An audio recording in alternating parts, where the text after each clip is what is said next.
So can I confirm, Jelly? Can I just confirm with you? Because that'll eliminate my need for all that paperwork there. Can I just confirm with you? Or are you doing stuff? Are you doing stuff? Are we? Sorry. Right, week 3. Okay, so week 1, Sam Beck, Dane Grace and Darren O'Neill, which of those have claimed their t-shirts? Sam Beck?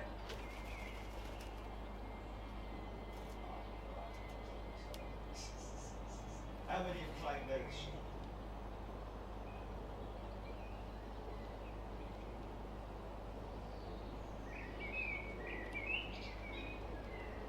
Tommy Owens claimed his one for week 2, didn't he? He tried to claim 2, the cheeky. Tommy Owens, you little scoundrel. Oh.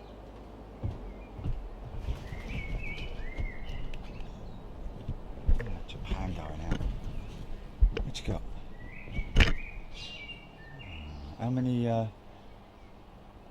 How many hundreds of thousands of miles?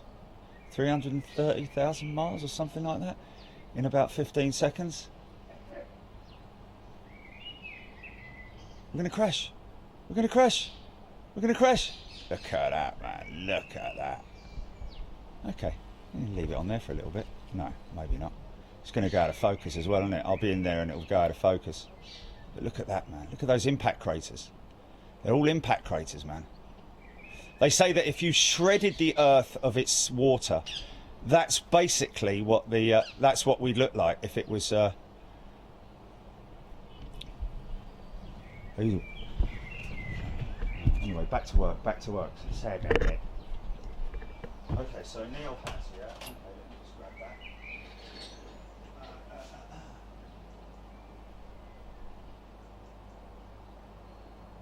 So hold on a minute. Neil Guy for, because he came, what position was he in? Because we did a count back, we got a count back, didn't we? Yeah. Yeah. Sam Beck, has Sam Beck claimed his?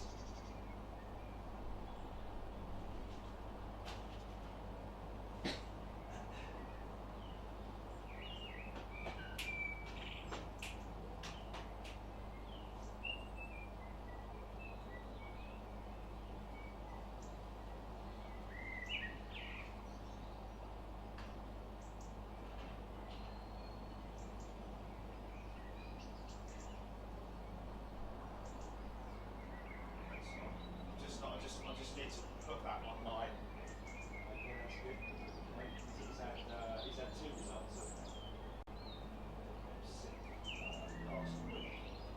So I'm looking for Rick Van Noort, Bravo Yankee Golf Foxtrot. Okay, Dane Grayson. Darren O'Neill. Matty Tate Frost. GBYGBF.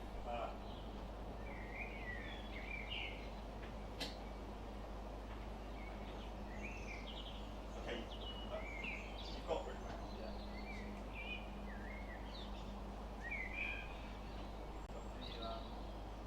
Got the show on my TV, so I can watch the show.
I ain't going out.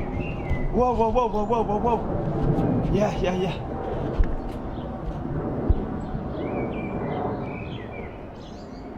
Turkish triple.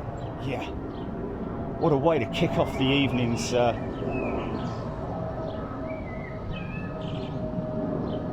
got a bit of a turn on him as well. Look at the bank, look.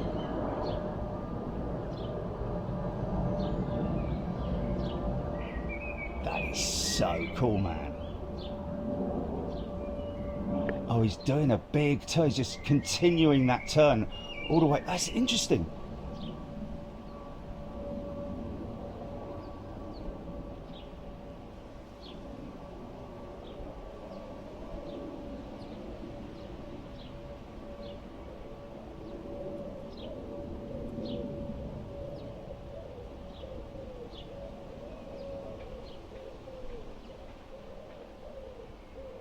Yeah.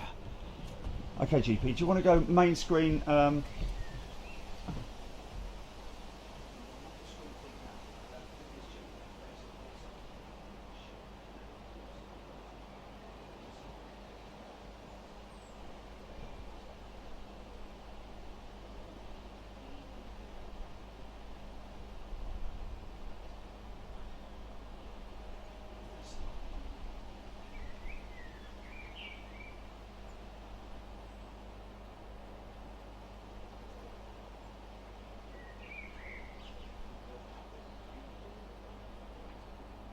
Yeah.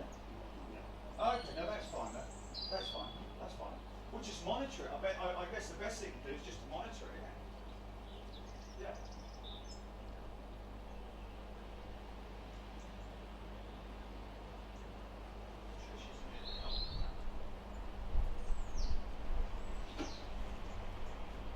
Can't you just ask her quickly? Can you just ask her quickly? Any chance?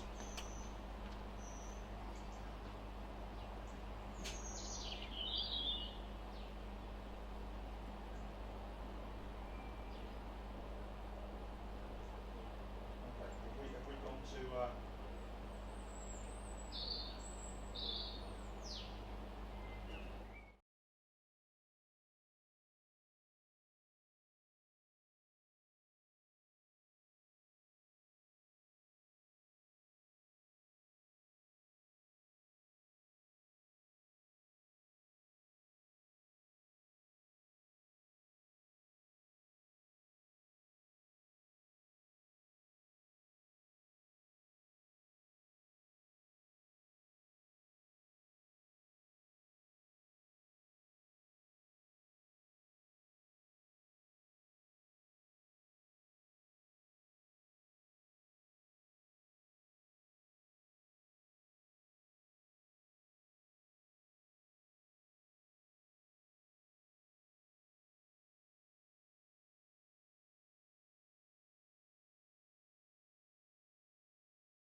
So I just want to check audio as well. I want to make sure that they've got audio that they can hear and all that blah blah. Because I want. Ew. Am I on? Okay, let me just double check on there. Got it on TV. 193 players already, and it's only 20-7. Wow, that's crazy. New member, Ian Bramley. Welcome, Ian Bramley, to Economy. 2 new members apparently, but welcome everybody. Welcome, Ian Bramley. Now, what I definitely need to do is make sure that I turn. Do I need to turn when I'm watching it on Facebook? Okay, now.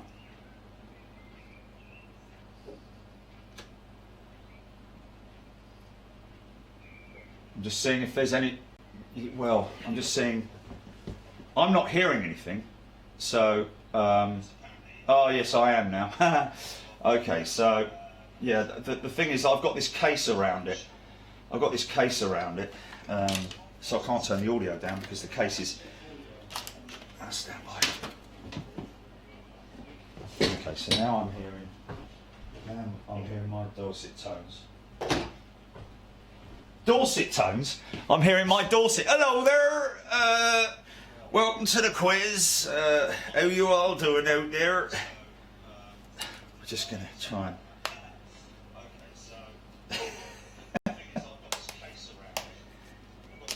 It's a new case, a new anti-smash up case, basically.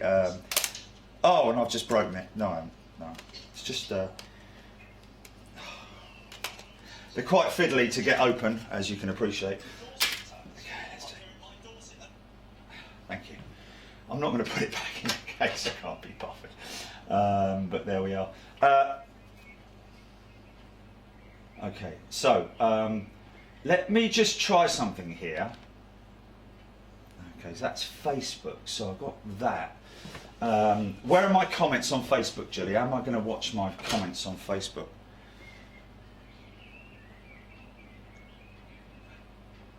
Yeah. Oh, here they are. I've got them. No, it just needed a double. Oh, you have to watch it that way. Okay. So there we go. Facebook. Michael van der Au. Okay, so let's just, before I start reading all these comments out, let's make sure that we're all in position, folks. Just to let you know. So I need to get the quiz up here, don't I? So I'll go to either Facebook or whatever. But I need this. Can I read? Yeah, but if I use, okay, I'll use the link on Internet Explorer. Yeah. I'll use that on yeah, no, because otherwise I can't use I want to use my Google over on the right hand side. So that's fine. So we'll just go to blimey, don't like. Where is the link, Julie? Can you? No, I'm not going to play along. Oh yeah, of course. Now it's different from last year because you're doing it differently, aren't you? So, right, okay.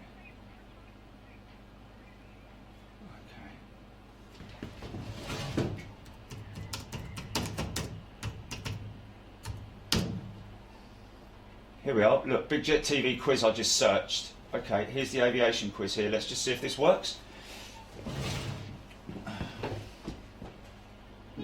Oh.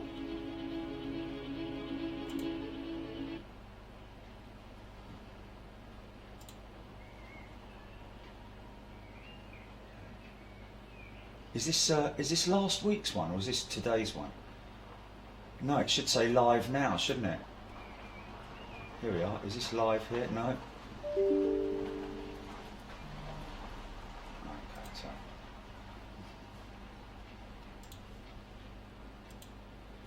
Okay, a little bit of music. Shall we have a little bit of music, folks? These are some of the tracks that I'm thinking of putting onto the Birmingham piece, but we'll go with this one first, which is crazy good, and it's called Cloud Chaser. How about that? And it's good. Listen to this. God bless you. It's probably not going to work now. Oh. Here we go.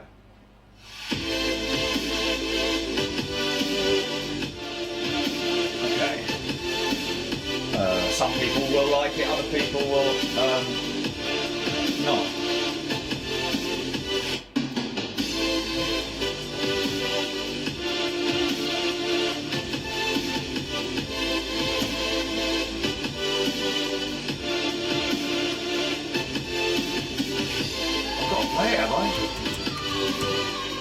won't answer it, Jilly.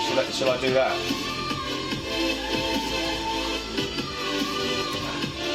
Sorry, man. Is that a bit too loud for you? Okay. How are we doing? Is everybody all right? Tommy Ernst, music, bring in some Judas Priest to bring us in the room. Can't really do that, folks, because this music that's on here is Airbus.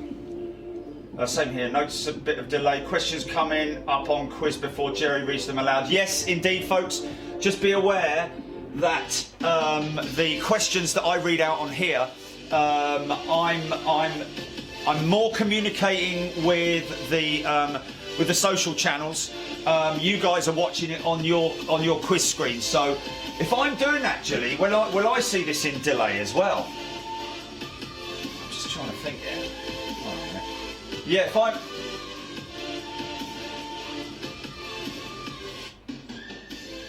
from the actual screen that I'm playing on, because there'll be a 20-second delay on the Bond, so that's why you're doing it, folks. That's right. That's why it is. Okay. So that's the right screen that I've got at the moment, isn't it, Jelly? Get Jelly. Get ready to play, Jerry. This question rewards more points for the fastest answers. Question 1 of 30. Is that right? It's just waiting on that. Yeah. Okay. And the waiting for players to join screen. Are they seeing that, or am I seeing it? Where can I see that screen on here? Or is that because I've brought it up on Facebook and I'm looking at it on Facebook, but it's the YouTube feed is going through to my TV.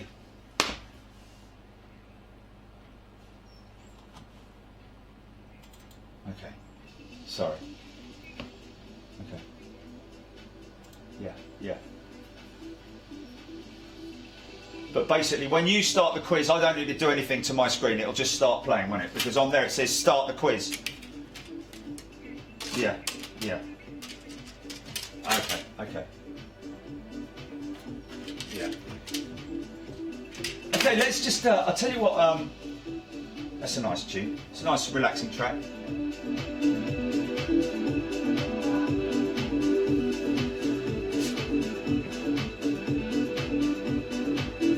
By the way, folks, it's 60 seconds for each question, basically. Cheers. I need to go and get one of my alcohol-free beers, really, don't I? Tomorrow morning, by the way, folks, just to let you know, the last day of the Eastern series for the week. We've been doing it very early in the morning, just to sort of like allow our friends out there in the East, New Zealand, Australia, and the Asia Pacific, just to get to see some of the shows live with us, you know. And it's great to see all you guys early in the morning as well, running all the way up through till sort of like 10, 11 o'clock, or like today, 2 o'clock in the afternoon. But tomorrow morning, we're going to play out the final flight out of London Heathrow for the Air New Zealand 777, the last of the service, because they were actually planning to stretch that a little bit, but because of all this stuff, they brought it forward, and we caught the last departure out of London Heathrow. Very sad indeed. Put a little piece together for it, which we're going to put up tonight as a little promo for our friends out in New Zealand, because let's just have a look here. Yeah. In Christchurch, it's 5:46 a.m, so a little bit early for the boys and girls over there. But at least by the time we're live in the morning, we'll be able to run that whole piece with the Air New Zealand 777 going out from the Hilton Garden Inn. G'day, Brian Potts. Oh, Brian Potts. Didn't I see him somewhere? Steve Potts on there. No. Steve. Yeah, Steve Potts was one of the winners. Yes. That's right. More music from the YouTube archives. These are YouTube tracks, by the way, folks. Paul MK got my beer and my smokes. Fair play. Right, son.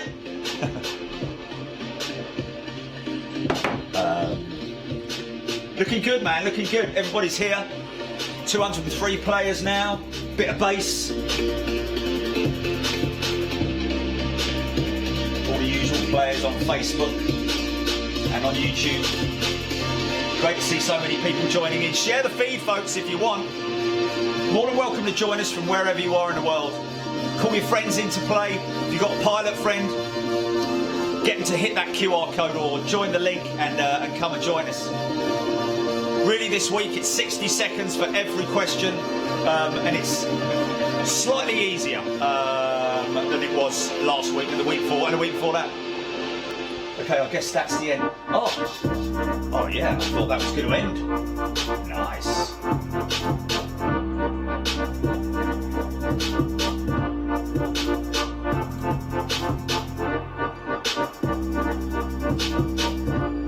Nice. Good tune. This is going to go on the Birmingham edit, folks. If you want to join me tomorrow, we're going to finish that off after we've done the New Zealand piece. Nice.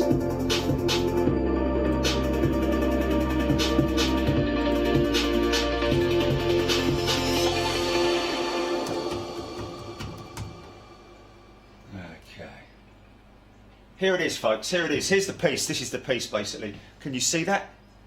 Can you see that? You can't really see it, can you? Can you see that?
Oh, flipping it.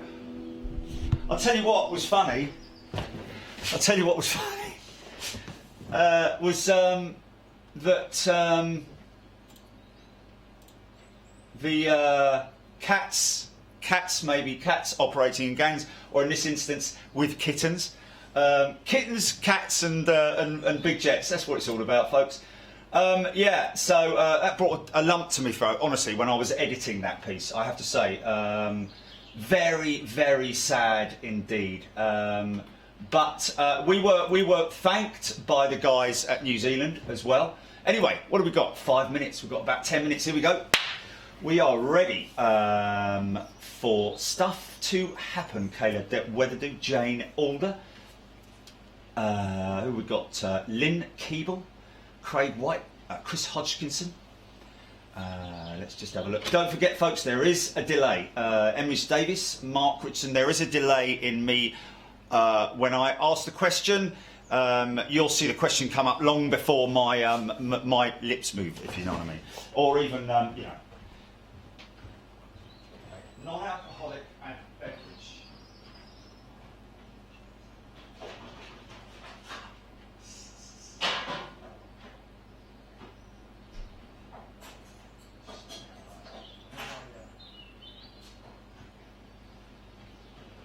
we used to race my bike off the top of a mountain top. I always have to go for a quick wee before I... Everyone does, because you're bleeding, because you're nervous. Right, I'll call you back. No, I won't. I'll just stand by, stand by. Everyone's going to listen now. Don't listen!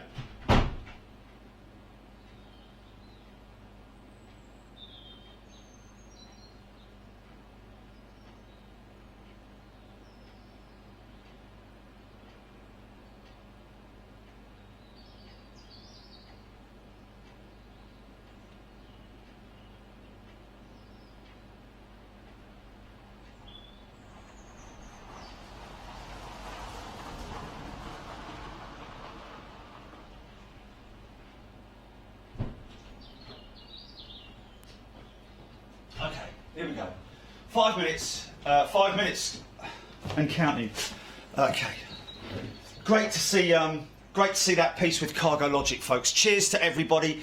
Your very best of health. Julie, where is that email? I've got to read that email out from that fella, haven't I? You sent it, didn't you? Hold on a minute. Oh, shit. I'll show you. I always forget. I haven't got the bloody ear, but sorry about that. Trying to talk to you over there. Over here. No, over here. Okay. So. Okay.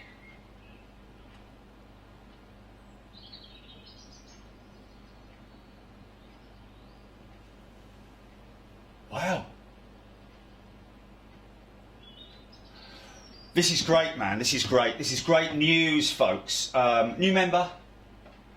Daniel's Life. Daniel's Life's played before, hasn't he? On. Oh, okay. No. That's why. He's. Oh, yeah. Of course he has. He's got a stripe there. Sorry. Sorry about that. Great message here, folks, from a Dreamliner pilot. Can't really say at this stage who he is, or let me cover that up. He says, "How's it going? Hope you're keeping safe. My mum said he was shouting about some lightning yesterday. To be honest, I've not watched any aircraft stuff as I sort of disengaged from it all." This is a pilot, but they phoned me, his airline, and I've been unfurlonged. Get this, folks, unfurlonged. Busy for me, 3 Shanghai turnarounds and a JFK. Looks like there's work coming up for all the aircraft at this airline. I'm in Chiswick, so it's been peaceful, but starting to hear more aircraft. So there we go, fantastic. Great news from Baz there. Baz, thank you, my friend. Did that all come across? I did cover that over with my head, didn't I? Brilliant. Okay, we're kind of nearly ready to go. I've got 4 minutes, is that right, Julie?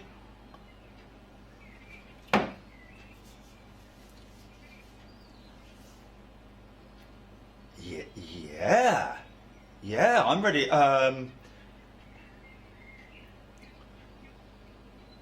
100%. Okay, I'm ready to go. Ready to rock and roll. Yeah. So, folks, we're going to be switching between some screens as well. If there's any sort of disputes, I wouldn't have thought there would be any disputes, because obviously I do as much research as I possibly can about these questions and answers.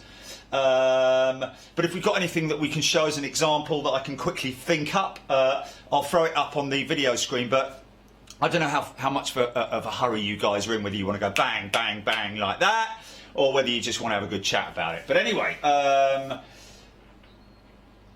yeah, take all the news we can get like that. Brilliant. Airboss K-Tart, please saying brilliant. And it is fantastic news. Light at the end of the tunnel, folks.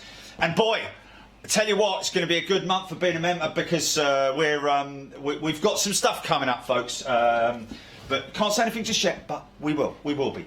So anyway, here we go then.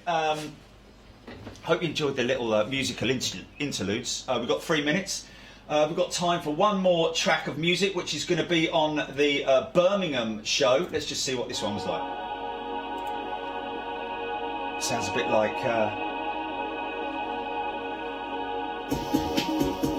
Nice. Might work.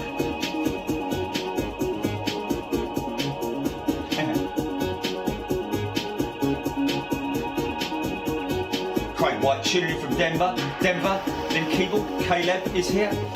Jane Alder, Jordan Weir, Andy Netherwood, Michael Van Der Owl, James Little, Joe Perkins, Craig W's in the house, Lee Davis, Paul MK, Nick McNair, Michael K.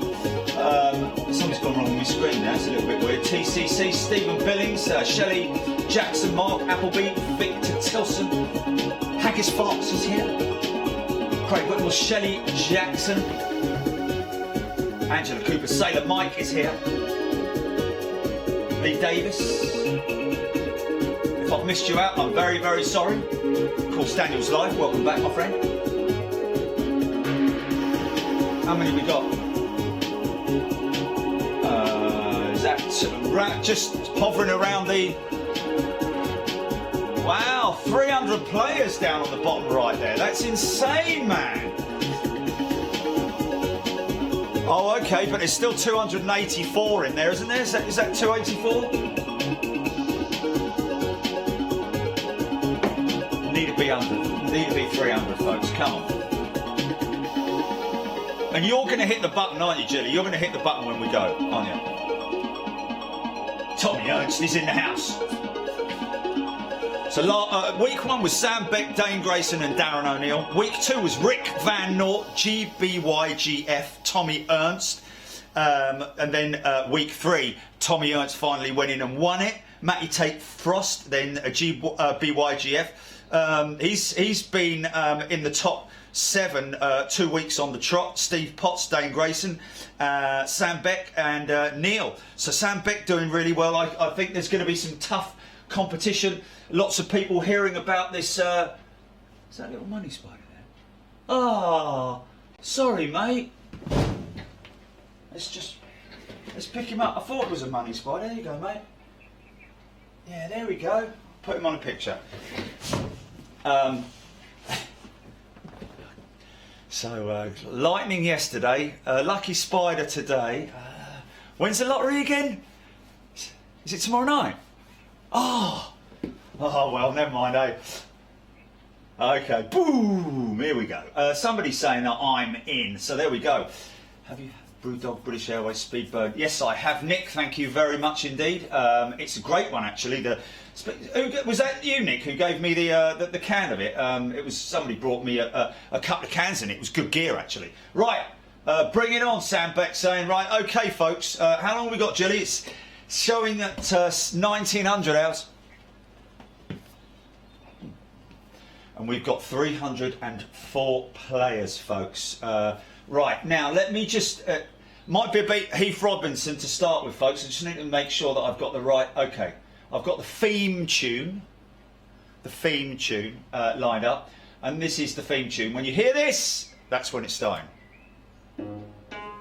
Is that a bit loud, or...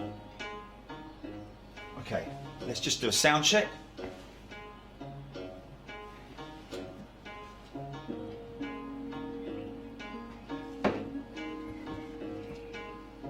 Okay. Is it worth, Jilly, when I've asked a question, as soon as I ask a question, I might as well give the answer, because they've already, like, within... No?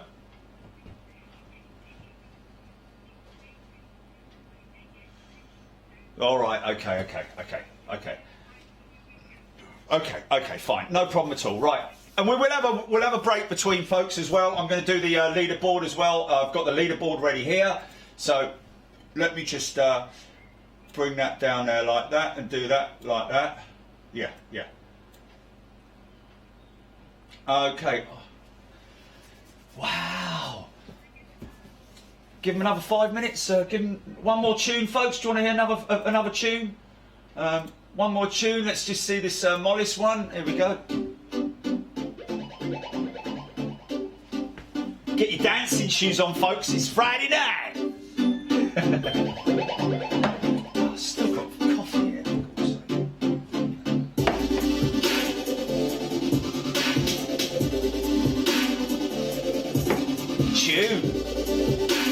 going on the Birmingham edit, folks.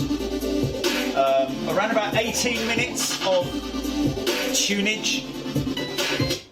Oh, sorry about that. Shouldn't have done that. I've got about 18 minutes of tunage and about 21 minutes of edit on the Birmingham edit. So we'll chop in between stuff, fade in, come out, like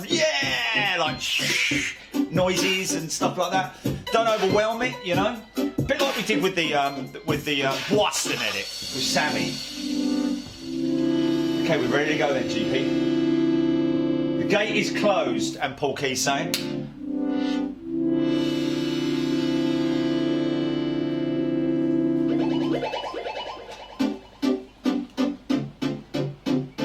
I'm doing theme tune. I'm ready with the theme tune, yeah. Because I wrote the theme tune. Oh no, don't do it yet. Don't do it yet. Let the tune finish. You can't just cut a tune off like.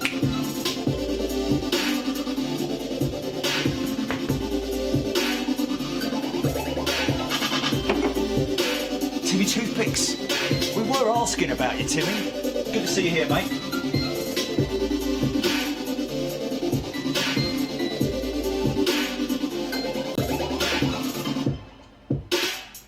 Here we go, folks. Y'all ready for this?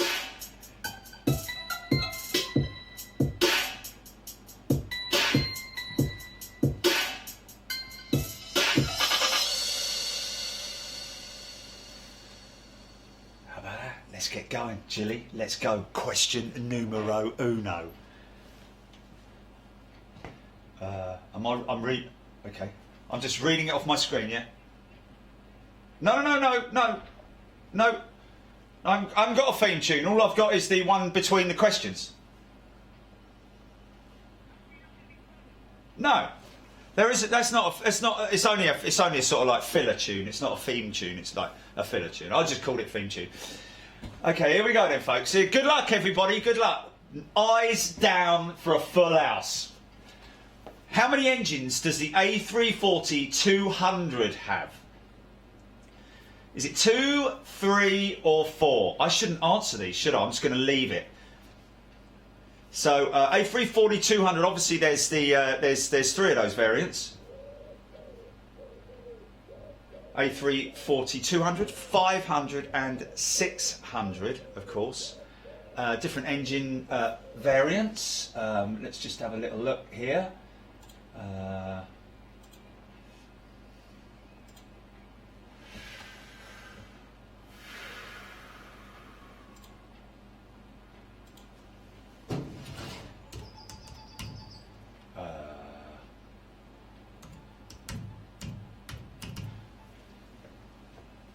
You have. Okay, so I don't get. Do I get a countdown on here? Let me see if I get a countdown on here. Okay, now this is. Okay. Okay. Okay. So now I'm a little bit confused here, Julie, because usually I look on the screen, yeah, and it says time's up. I'm looking at the wrong Oh yeah, but that's on my YouTube page, isn't it?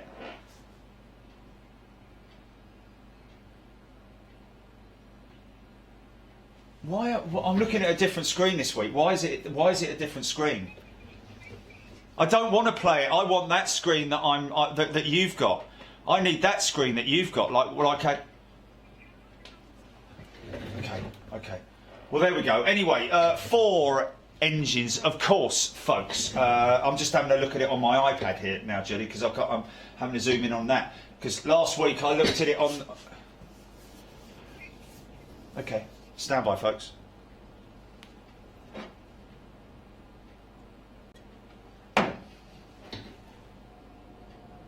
Oh, plane.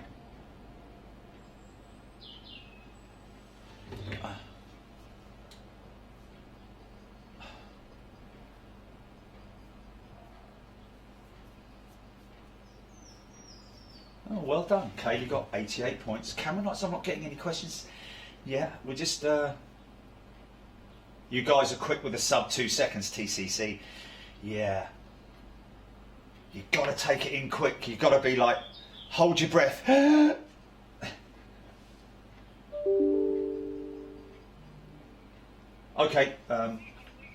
Okay, yeah.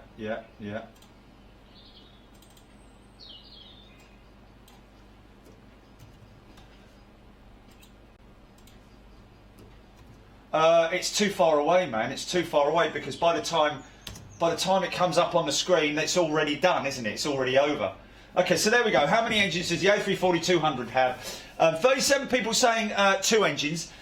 Just 4 people saying 3. And of course, if it was 3, it would be a trijet, old DC-10 or MD-11 or MD-10.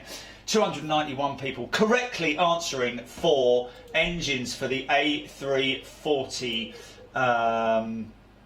200, and of course the A340-200 is very much like. I'll put A330 there. I'll put A340. There we go.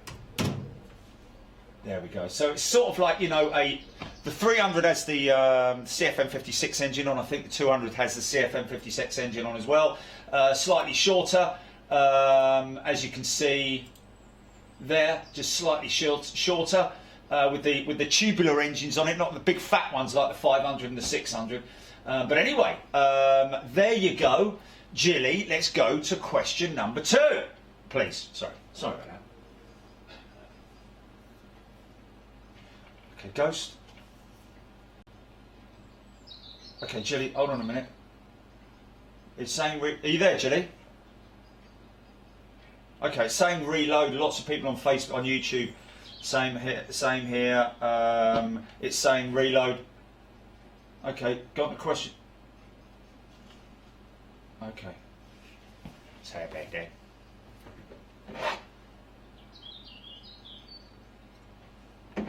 Bird wants to have a word. Little blue tip. What's the matter, fella?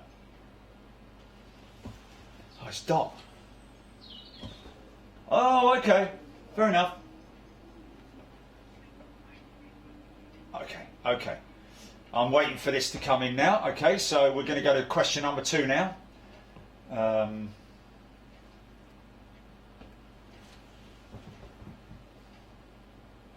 Do I need to refresh my page, Jilly, or anything like that?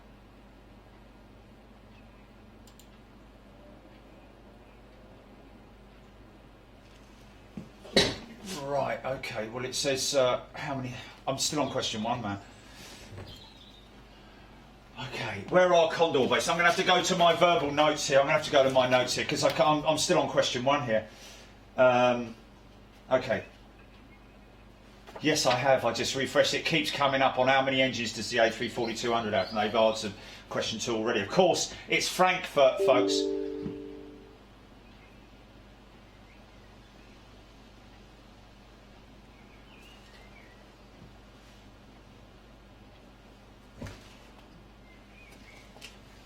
But I'm still on question 1 on my screen. Can you see? Look.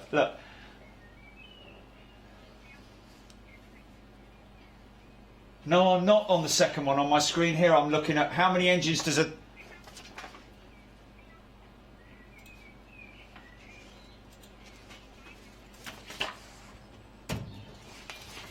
Say it again. What we on? It says A340-200. It's still the same, Julie. I'm going to have to, I don't know what I'm going to do here. I'm going to have to read the question. Just tell me, what, look, we're a Condor based Frankfurt. Okay, I'm going to have to wing it, mate. I'm going to have to wing it off my iPad. I'm just going to have to wing it off my iPad. I can't, so just tell me, can you just tell me in my ear when we're on question 3, yeah?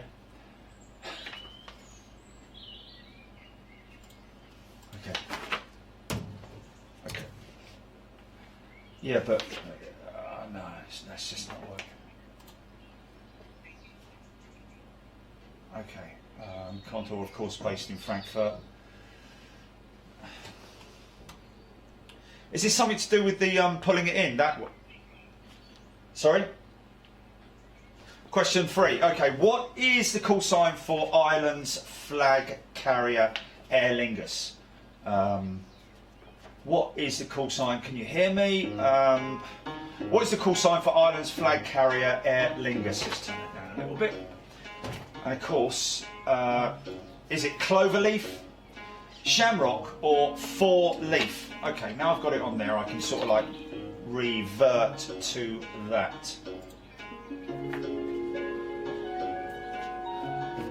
And I'll go down with the time there, so I need to get, I'm not going to bring it up yet, but we've got, I'll bring a picture up of it, but what is the call sign for Ireland's flag carrier Aer Lingus?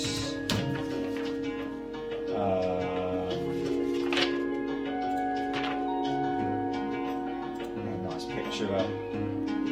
Is it?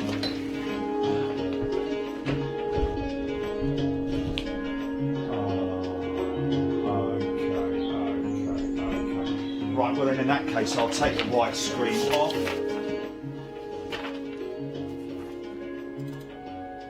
That was a toughie, someone's saying. No, I don't want that. I just want, okay, and of course it is shamrock. That's not really working for me. That is not working for me at all at the moment, because I'm sort of like between a couple of things. Of course, question number 3 was indeed shamrock for Aer Lingus. Congratulations if you got that right. Is the camera in focus, Julie? So I'm looking on my screen here, on my Facebook screen. Okay, so that's a much bigger, Christopher Mahone, welcome to Economy.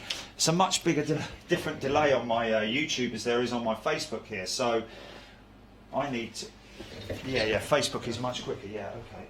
So let me just, I can see the screen being out of focus. So you just need to keep me posted on that as and when and if it happens again. What's it doing at the moment, GP? Okay, so I'm looking on the screen. So I'm going to use my screen here as the reference to the questions. Oh, I can't really put it that way, can I? So, okay. So we're coming up to question number 4, folks.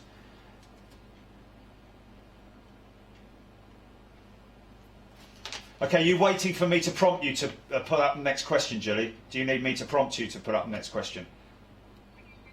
Okay, all right, fine. Okay, so question number 4, folks. Now I've got a delay on here. Am I supposed to be reading it out now, because I'm not seeing it on Facebook yet?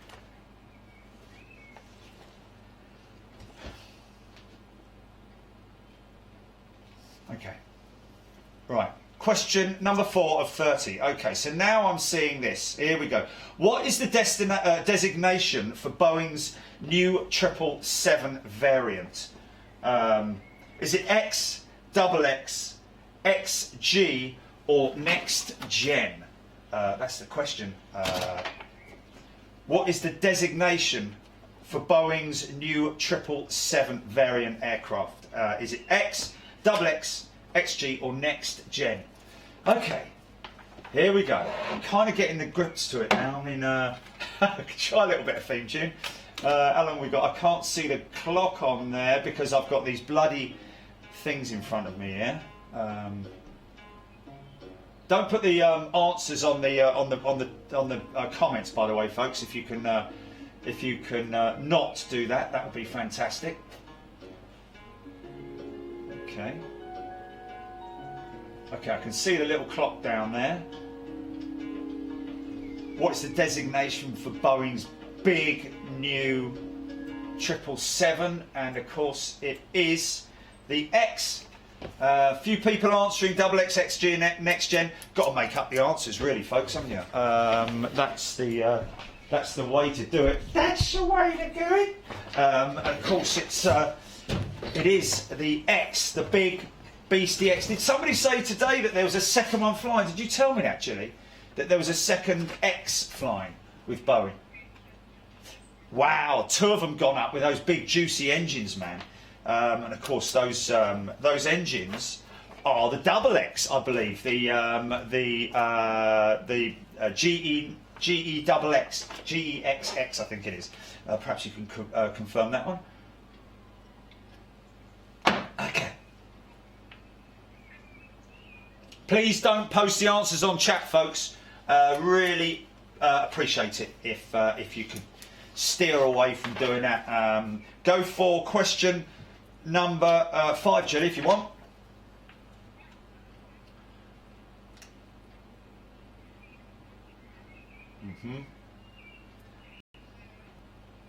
Okay, so well, I'm not seeing anything yet because I'm watching Facebook.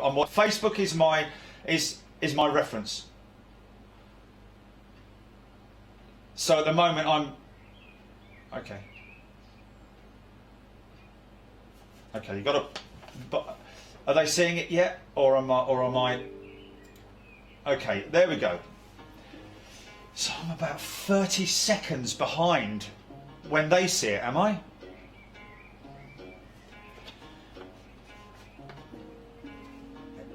Okay, I just wish I had it like it was last week. Name this style of winglet, folks. Is it fence, shark clip, scimitar, or blended? Name this style of winglet. Is it fence, shark clip? Lots of like love arts and stuff coming up there. Okay. Look at the phone. Look at your phone. Okay. Is it fence, sharklet, scimitar, or blended, folks?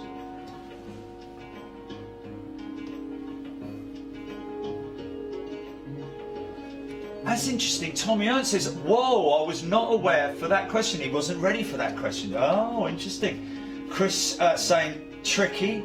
Oh, someone saying Lel Aviation, that was easy. Alaska Airlines. Simon Webb. Katie Seymour, that was odd. Alaska saying, yeah. Julie Chaston. Yeah. Okay, well. Okay, hold on a minute. This is crazy. Are you saying it's answered already? Okay. I'm seeing the wrong screen here, man. I'm seeing the wrong screen. Okay.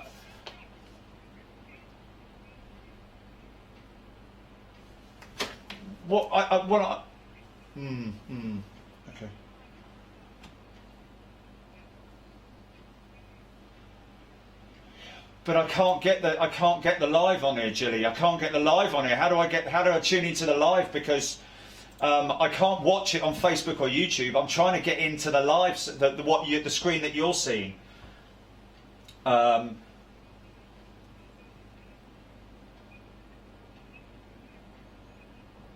Yeah.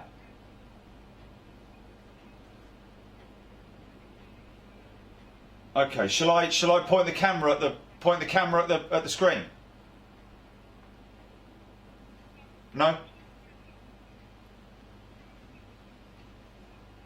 Okay. Okay. Stand by, folks. Stand by.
Yeah, I'm ready. Question 5 of 30. We've done that.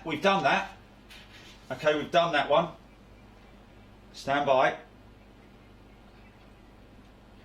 Duddly duddly da, duddly din diddly dee.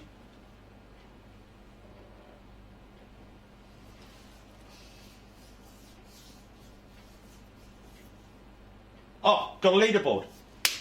Okay, now let me write these down. Sorry, folks. Here we go. We've got a leaderboard. Let's just get the leaderboard up. I need to type these out, folks. And it's look, Thomas Ecker, Tom Smith, EGCC, Mika 7th first quiz, Tommy Ernst, look, in 4th place, Davis Dorr, and Ryan Wilson. Now that is literally 7 new names I'm seeing there. EGCC. Is that Wayne EGCCCCC perhaps? Tommy Ernst, 4th place. And Tom is actually in a better, stronger position this week than he was last week. But can I scroll, Jilly, or is it... So let me just write these down. Let me just write this down. Then we got Tom Smith.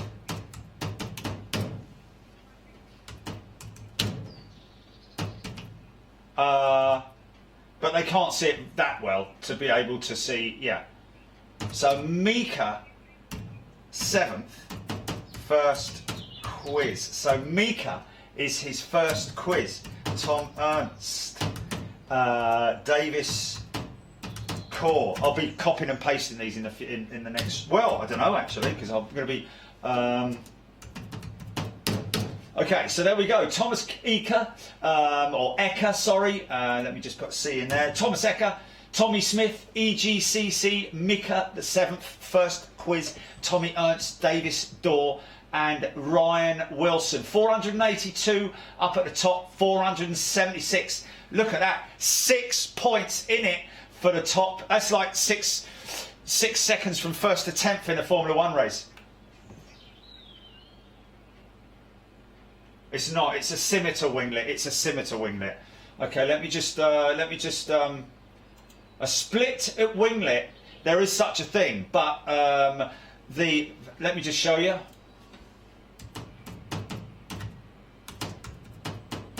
I've just typed scimitar winglet into Google, folks, and these are all the images that come up. And there is actually the main image that we used for the show, but there are of course multiple other ones as well. Split winglet, possibly it might have another name as a split winglet, but the common term given to it in aircraft manufacture, I guess, is the scimitar winglet, I think. Anyway, there we go.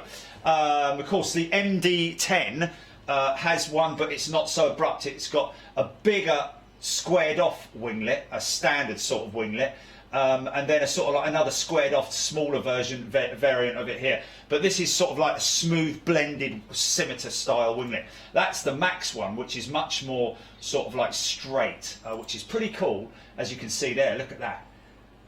That's the Max winglet, and how cool is it, man? And hopefully seeing that thing fly again soon. Here we go then, folks. Oh, split scimitar, Paul MK saying. Okay, if we're splitting words.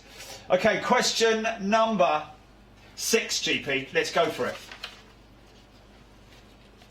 6 of 30, folks. Let's just quickly go now. Look at your phone. What does ATC stand for, folks? What does ATC stand for? Is it awesome, Top Cat? That's right, isn't it?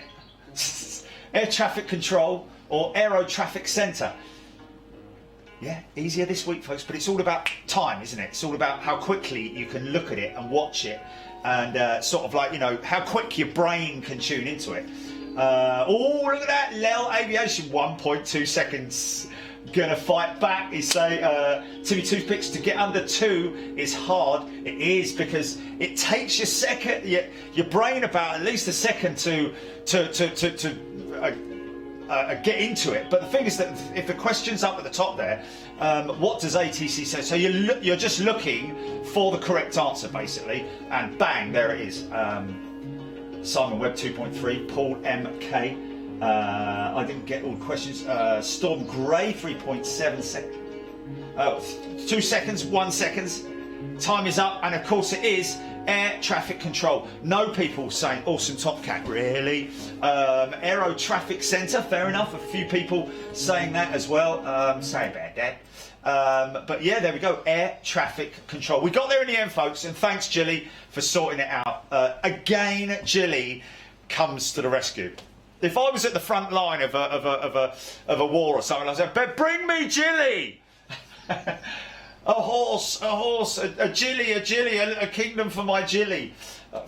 What? But anyway, okay, ready for the next question, Jilly. Please, thank God. Okay, I'm just going to go on to comments here. Question 7 of 30. What is it called when two runways cross, folks? What is it called when two runways cross? Get ready.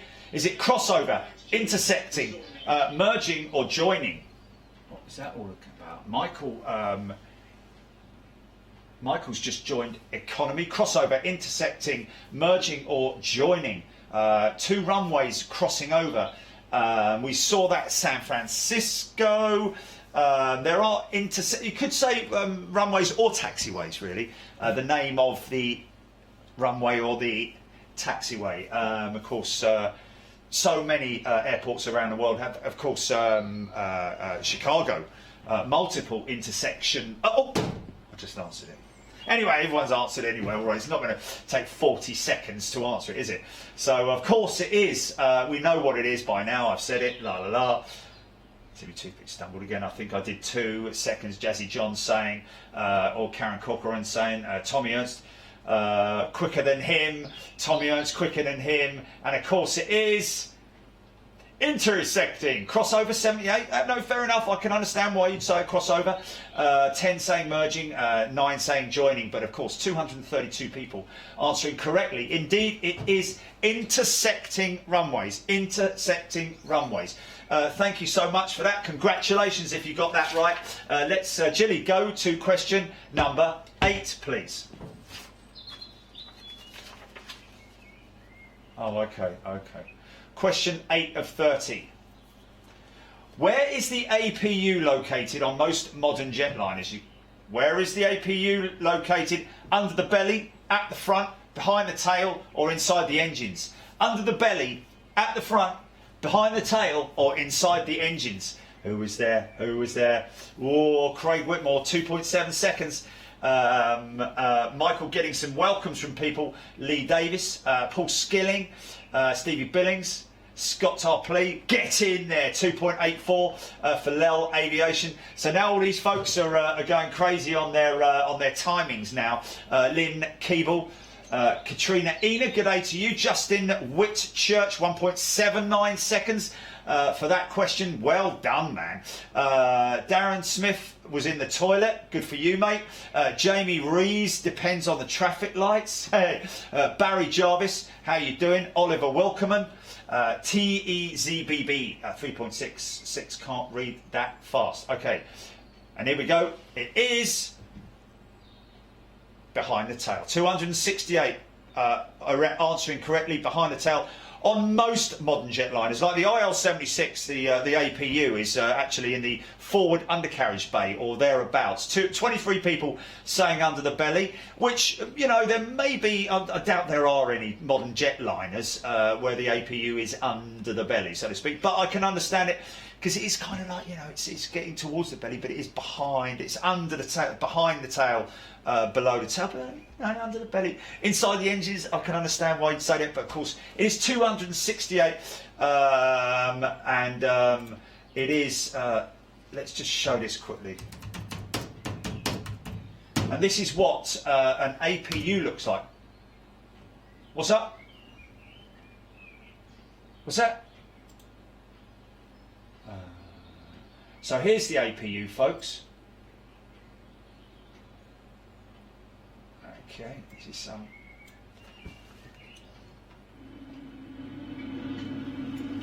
So go. Here it goes. We all good, Jilly? You all good?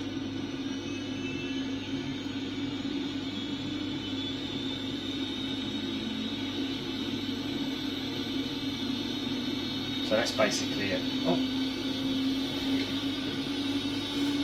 What's that?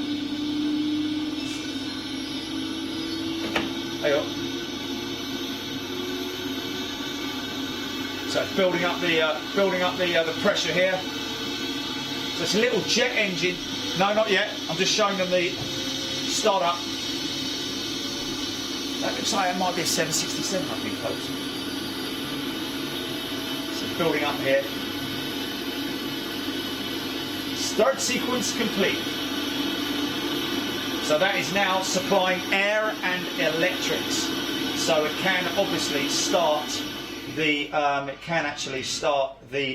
the engines then, so to speak. Anyway, there we go, folks. Right, okay, Gilly, question number 9, please. Hope you don't mind me putting those bits in there, folks. If you don't want it, then question 9 of 30. Here we go. What does the spoiler do on the wing of an aircraft? I kind of agree with you, Oliver Wilkerman.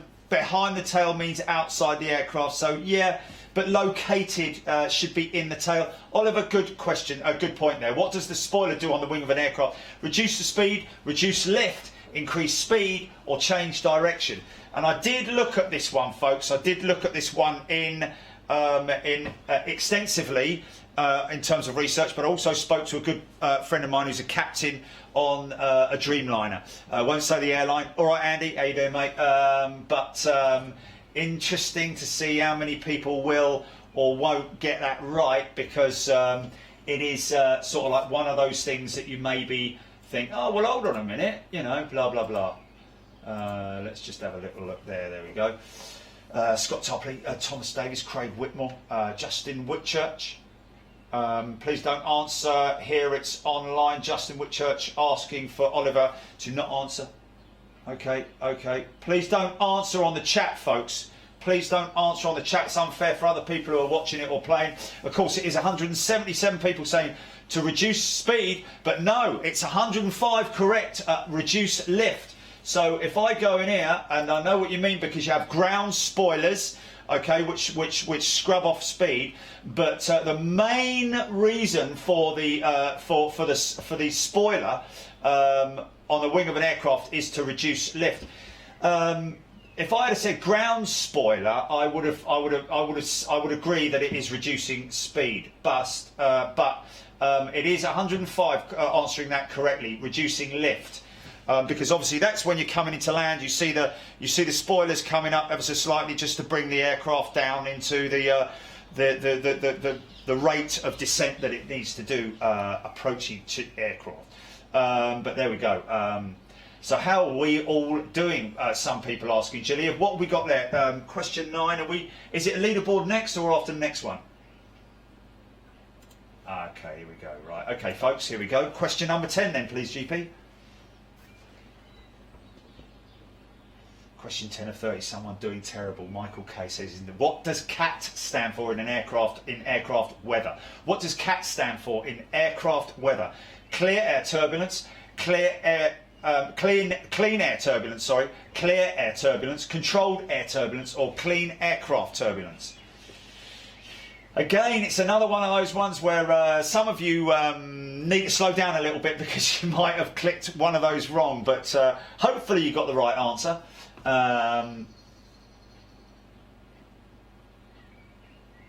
Yeah, there we go, Joe Perkins. Thank you very much for getting that right in for me. Frequent flyer spider. Good to see you here, folks. Good to see so many regulars here. Sorry, we had a bit of a problem earlier on, but that's doing stuff live, literally on the fly. So we are allowed a little bit of leverage on that one, or leverage, whichever. Okay, there we go. You have 6, 5, 4, 3, 2, 1. It is clear air turbulence. There you go, folks. Gotta get this right. 189 people answering correctly. 71 saying clean air turbulence, controlled air turbulence, and of course, clear air turbulence is when you're flying at cruise altitude more often than not, and there is no clouds in the sky, and it is just literally winds. So you might be in that jet stream being carried, or be against it, in which case it's buffeting you, you know, and that's when you get your clear air turbulence. There we go. Sorry?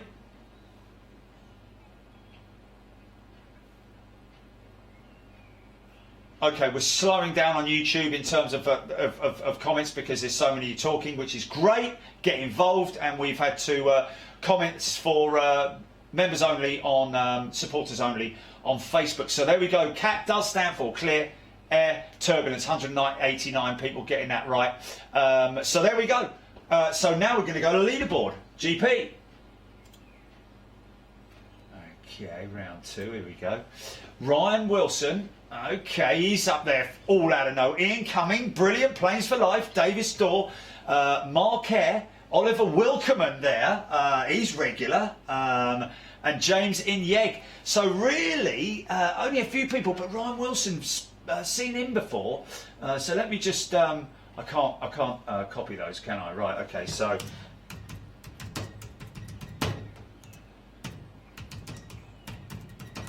Sorry, folks.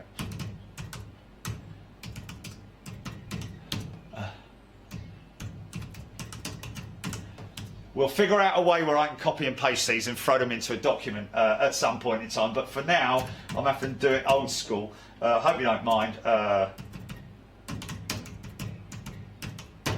Yeah, but then I've got to flip through all the photos and I can't read them off. I need to refer to them on the screen so I can see them clearly on the screen. If it's news. Yeah, but I like one glance. One glance is what I'm saying. So Ryan Wilson. Let's just see. There's nobody in there.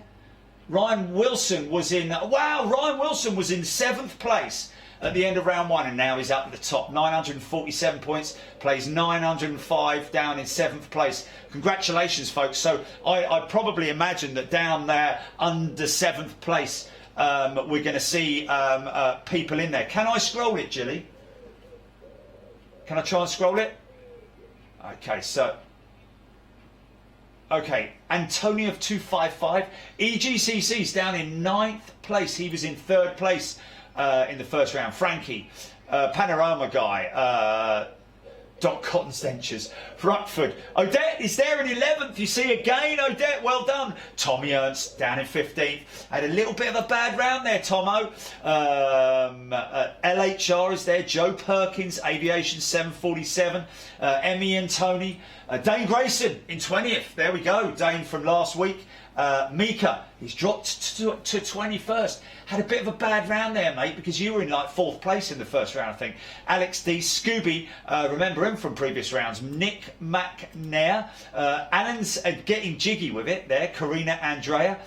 Group 51 down in 26th place. Thomas von Hagno, seen him before. Jenna Tolles. Archie. Now Archie, he's an Archie. Archie was on week 1, 1, 2, 3, 4, 5th. On week 1, Archie, Mark 747, Julie Chaston there, David Edwards, Corey Rounsfell, D Mac, Ollie B, Rennie Corticas, Mark Cunnington, Zeji, Callum, Andy Baradell, GBF14, no GBYBG, GBF today, Mark Dawson, James O'Brien, Steve Ackley,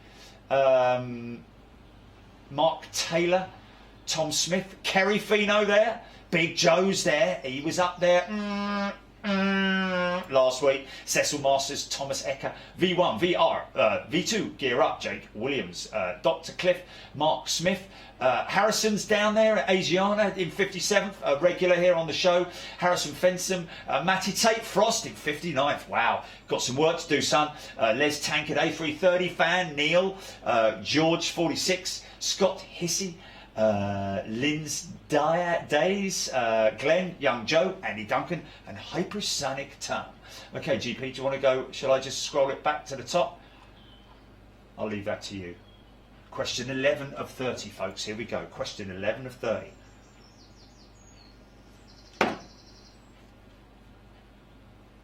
How many wheels does the A350-1000? They're all going 12, 14, or 16. 12, 14, or 16. It's all about how bang, because they're all going. Okay, bang, and that's. I reckon I would have got that in about 4 seconds.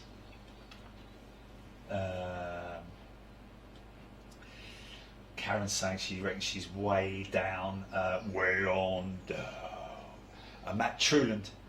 Lynn Keeble, Caleb, Carol, sorry.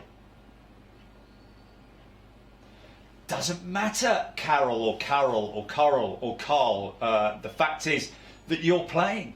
Leaders have 900 points. I have 271. Probably got 271 more than a lot of other people could get, my friend. So stay in there. Peter Steerhuer, Raphael Cott, Jane Alder, creeping up the board very slowly. Jane Alder on Facebook. Hey, good for you, man. That's brilliant. Lynn Keeble is 263rd. Dane Grayson. Oh, there we go. 14 people answering correctly. 197. Sorry, 197 people answering correctly. It is indeed 14. A350 1000, of course, having the big. Let's just say.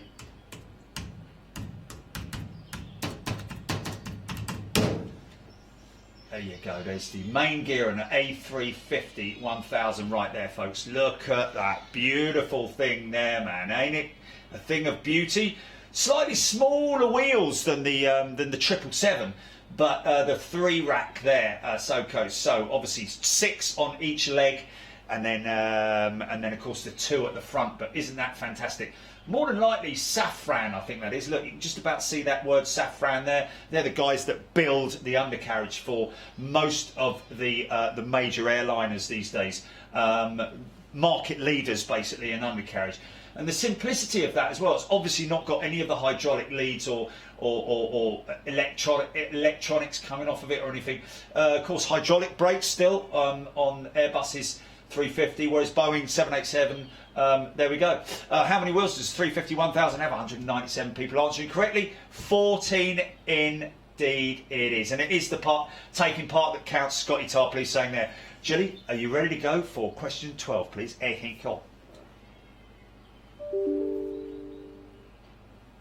Question 12 of 30. The Boeing 787 has a HUD in the cockpit, but what does HUD stand for, folks? Is it head up display, head under display? What's that, Jelly? Oh, okay. How are you doing? That is brilliant, man. Head up display, head under display, head up distance, and how you doing?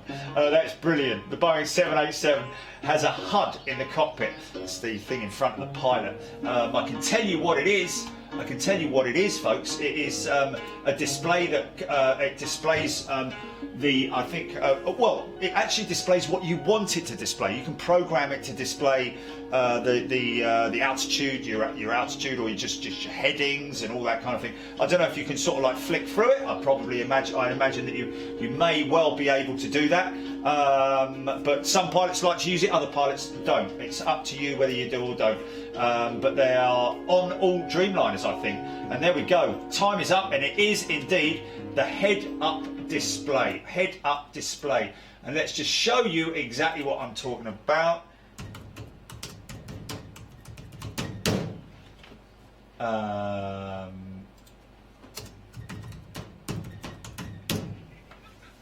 Okay, so there we go. Let's just have a little.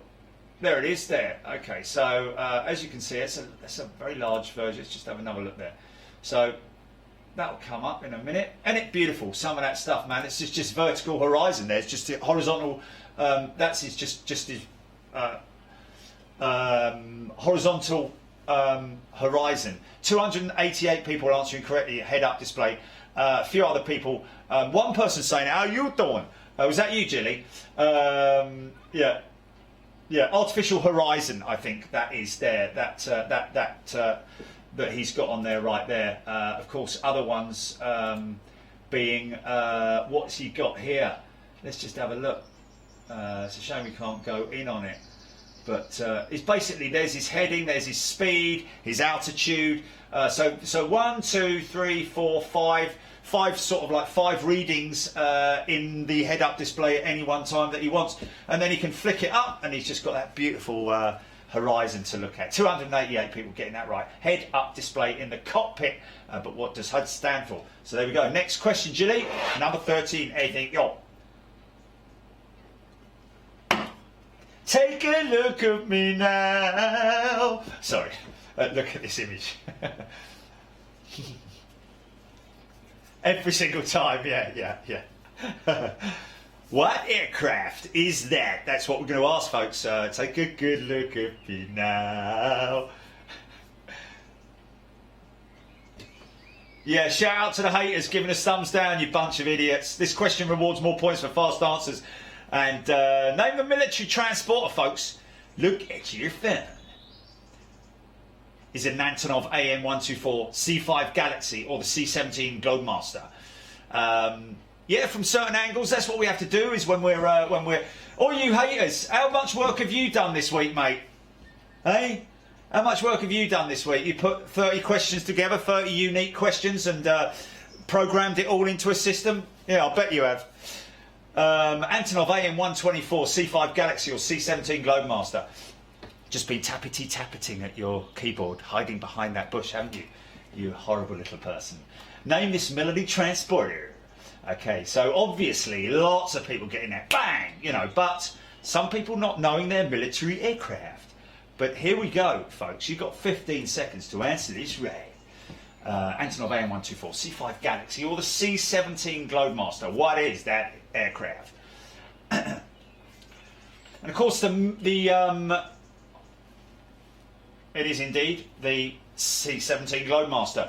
The Antonov AN-124 was originally developed, as were other aircraft in those variants, as military transporters, but later on adapted for freighters as freighters. C5 Galaxy, no. 233 people answering C-17 Globemaster and getting it right, and there we go. Congratulations if you got that right. Everybody watching on Facebook, Jane Alder got another one correct. Good for you, Jane. Oliver Welkerman,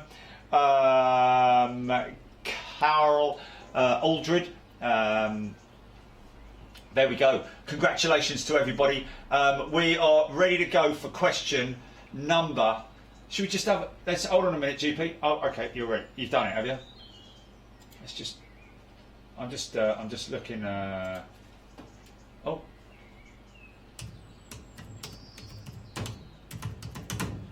Should we just see her in flight, man?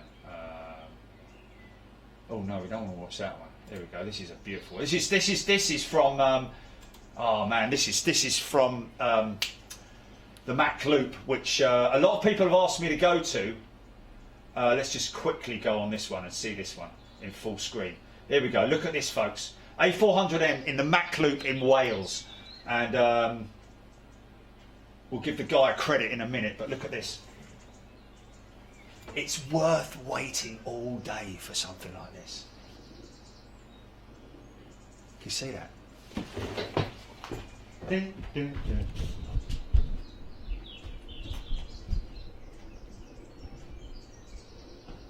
It's got its gear down as well, man.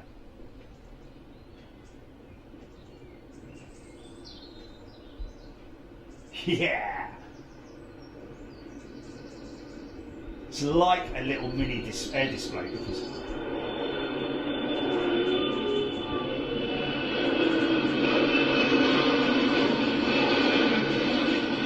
yeah, ha ha ha, man, oh man. I mean, I'll be honest with you. Here comes another one. Hold on a minute. I'd be prepared. Would everybody be willing to sort of like just be patient? And it's all about signal up there, isn't it, Julie?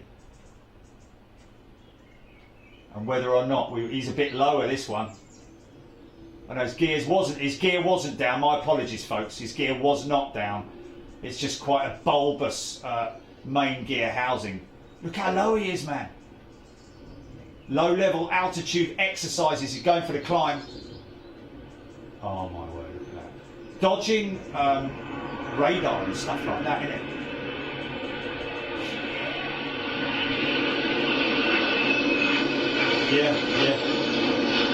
Yeah, baby. Oh man, how cool is that? And I tell you what, I would be prepared to wait. I would, yeah. Did I say A400? No, C-17 Globemaster, sorry. Oh, did I say A400? Where did I say A400 though? Sorry, the A400. You know, I don't know where I. That's the prop. That's the prop. I called it an A400, but of course I searched for the C17 Globemaster. Somewhere along the line, I've just got it wrong there. But anyway, yeah, it's worth going up to the Mac Loop, and a thank you to Elwin R, who's got 183,000 subscribers. Elwin R is obviously from up in Wales somewhere. Here is my latest compilation of low-level training here in North Wales. It's been a very quiet year, but with some quality aircraft. So that's the whole thing about going up the Mac Loop, folks. It's like, you know, how many people, first of all, whether we get any reception up there, and secondly, you know, we have to sort of coordinate with people who know what's happening with exercises. But anyway, it is correct as the C17 Globemaster, 233 people answering that correctly. Sorry about that. Okay, go to number 14, please, GP. Airbus version of the Herc, indeed, that's right. 14 of 30. Here we go. For Bombardier CRJ variant, what does the RJ stand for? Is it regional jet? Rational jet, regional jet, or relevance jet? So a lot of you are just going to be like, bang, straight in there. For Bombardier, so Bombardier, the aircraft manufacturer, CRJ variant, what does the RJ stand for in the CRJ? It's basically city something or other. Is it rational jet, regional jet, or relevance jet? And wow, a lot of people. 1 minute 30 for Lil Aviation. Frequent flyer 142. Christopher Mahon 187. Scott 3.5. Chris Scapaloo 1.81. Alaska 3.5. Richard Faulkner 216. But there we go. There we go. 10 seconds before you get the answer up on here. And the let's just have a little look here. 1 second. It is indeed. The second answer is regional jet. 289 people getting that right. And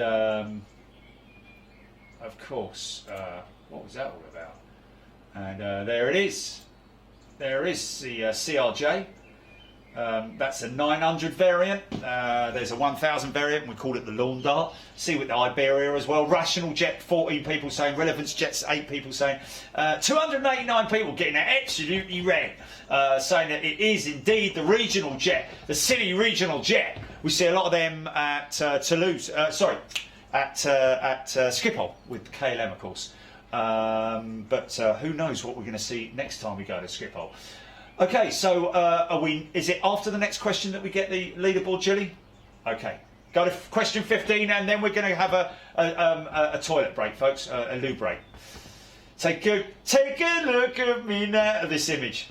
Quickly, haters, give thumbs down, haters. Quickly, haters.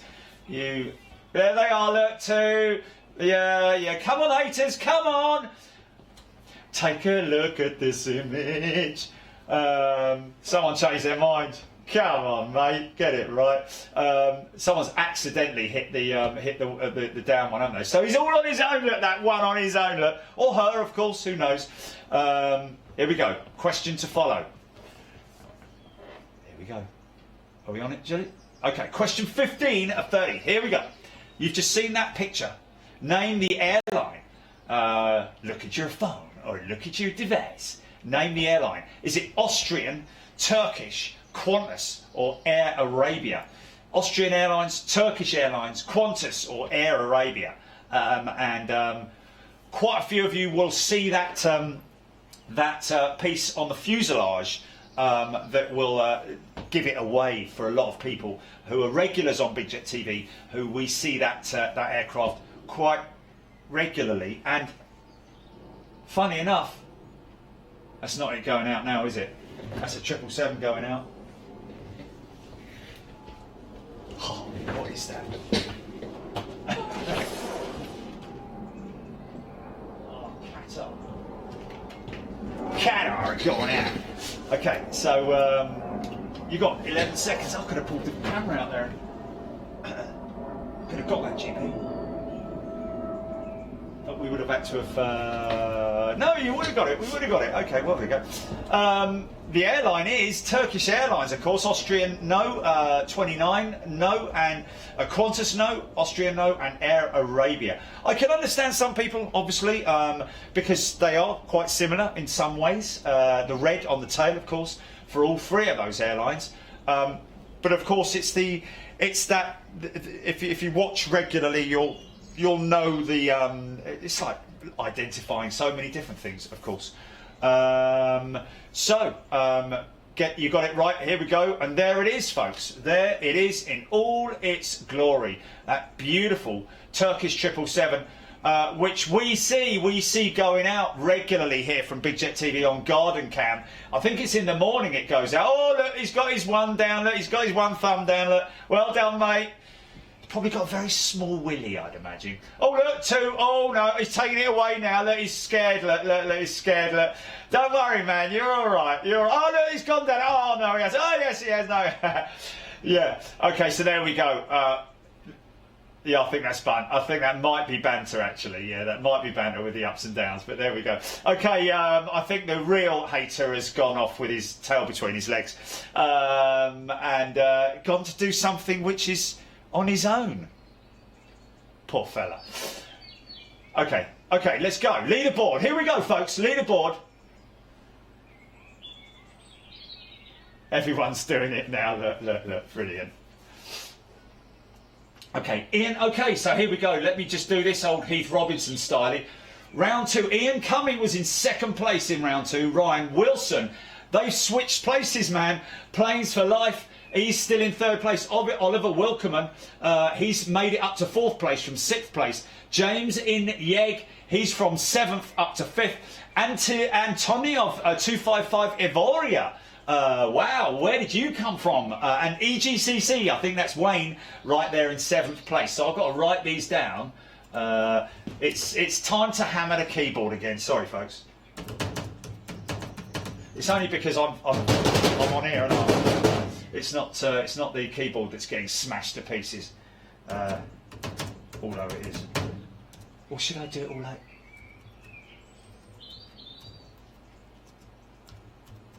Is that all right?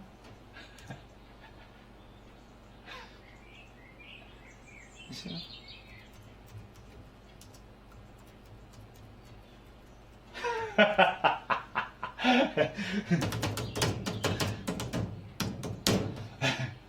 Right.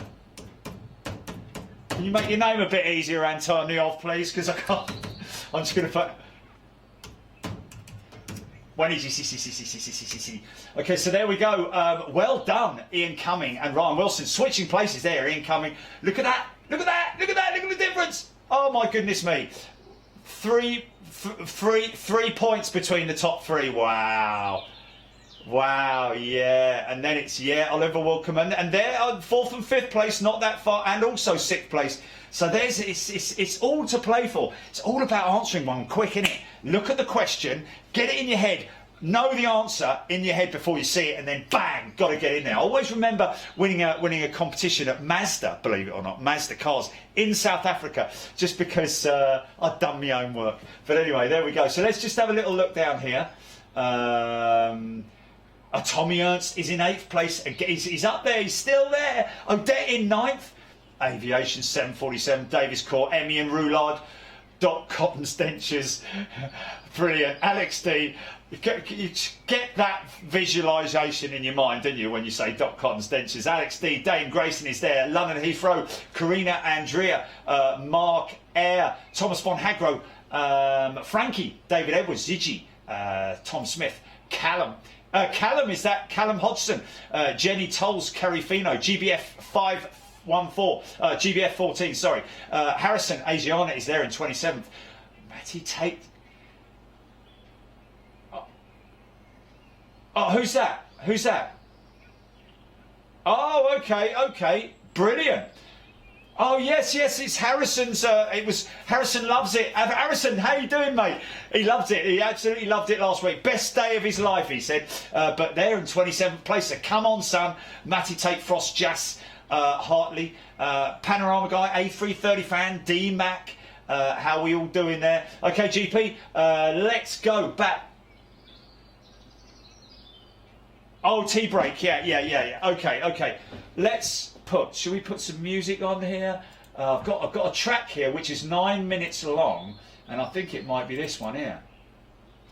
Sorry, Julie. It's 6 minutes. You've got 6 minutes, folks.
Okay. So how about that, folks? It's cool, man. It's cool. I'm loving this, man. So this is some of the tunes that's going to go on the Birmingham edit tomorrow, folks. So join me tomorrow on the Birmingham edit. And don't forget, tomorrow morning, early doors for our friends out in New Zealand for the retirement flight of the 777, the last flight to Los Angeles from London Heathrow that we filmed live here on Big Jet TV.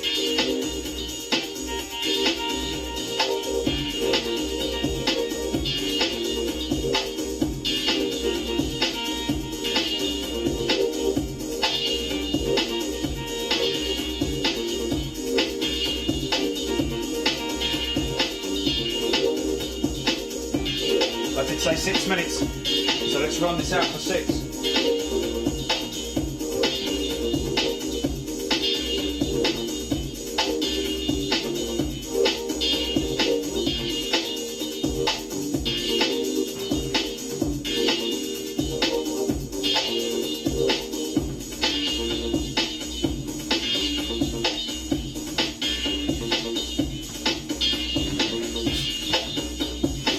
Anybody wondering where this music's from, by the way, it's YouTube, folks. This is all YouTube from the library that's free to use to creators. And it's pretty cool.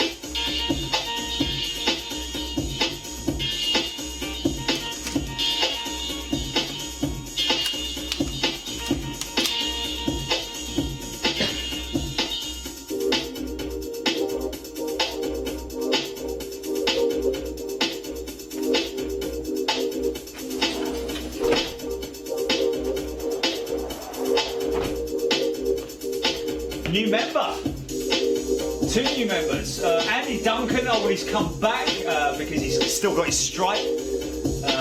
First officer. G'day, Andy. I hope you're well, my friend. Mark Appleby. Matthew Thompson.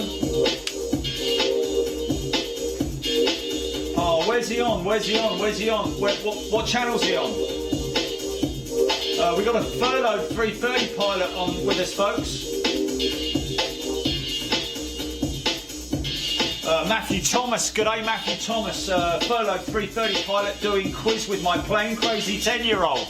There you go, love it. Thanks for keeping our spirits up, Jerry, mate. Fantastic, and sir, I hope it gets better for you soon as possible. We want to see all you folks back in the sky flying. Great news from one of the 787 pilots today, which I've heard. Need to get confirmation on that, but indeed some really good news coming out of that. All of us crossing our fingers for Virgin Atlantic, Matthew. And your son, go on, son. Brilliant.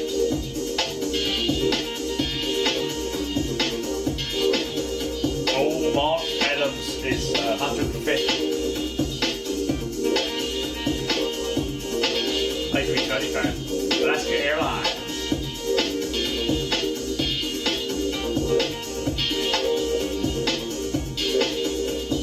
Ross Kennedy, I really should join more of these. Little Aviation. Oh, Lil saying he would have been 10th if it hadn't have been for a glitch. I've heard that one before, son. Cool, man. Available from YouTube if you're a creator, folks. This is going to go in the edit with Birmingham tomorrow, folks. Mark Barr loving the quiz. Keith Cornell, Paul Skilling, Caleb Weatherdew still there on Facebook, Kevin Ordis, and of course welcome to all pilots who are out there playing.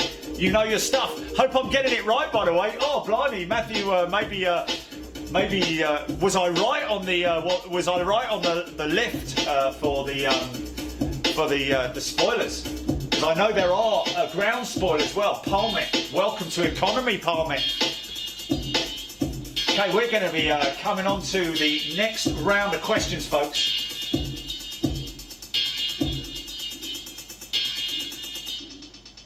And that's it. Okay, GP.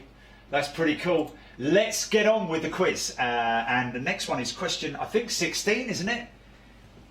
Halfway through. Is everybody back? Is everybody back, by the way, folks? Let's give them a little bit of time to just at least the... Kevin Ordis saying, new member, loving it. You're drinking Birra Moretti there. My friend, I was Peroni Libera now because this is all alcohol free. Folks, if you're going to drink over the period, because obviously we get a bit bored, obviously I can understand that.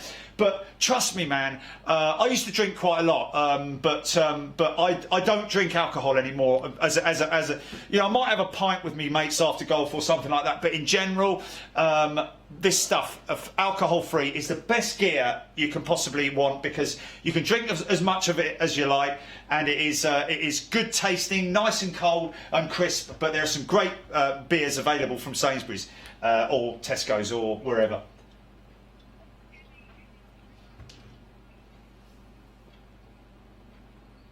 Oh, don't forget the cabin crew as well. Yes, of course. Emmy Roulard, thank you. Of course. When I say the entire aviation industry in general, we want to see you all back flying. Definitely the cabin crew. Great news for all of you guys, man. It will be so fantastic. And that news that I heard from a skipper today, saying that there is light at the end of the tunnel, especially for Virgin. I'm hoping that's right, folks. Okay, GP, let's go to question 16.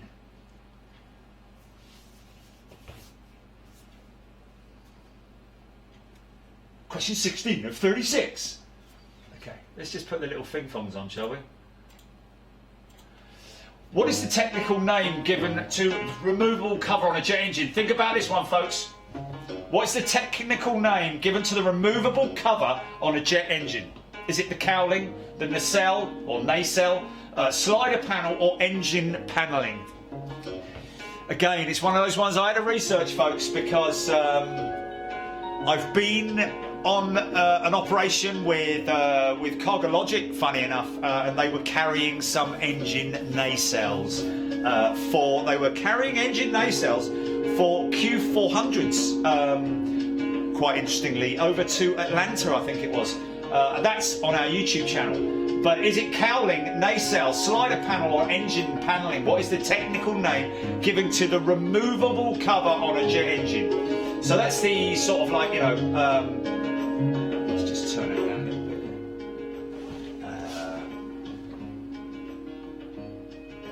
Okay, here we go. And it is cowling. There you go, you see. Now that's quite interesting because a few people answering nacelle. The nacelle is actually the cowling is all removable parts of the nacelle is the forward. It is the nacelle is the forward section before at the front of the engine. basically. This, let's just see here, let me just type in here.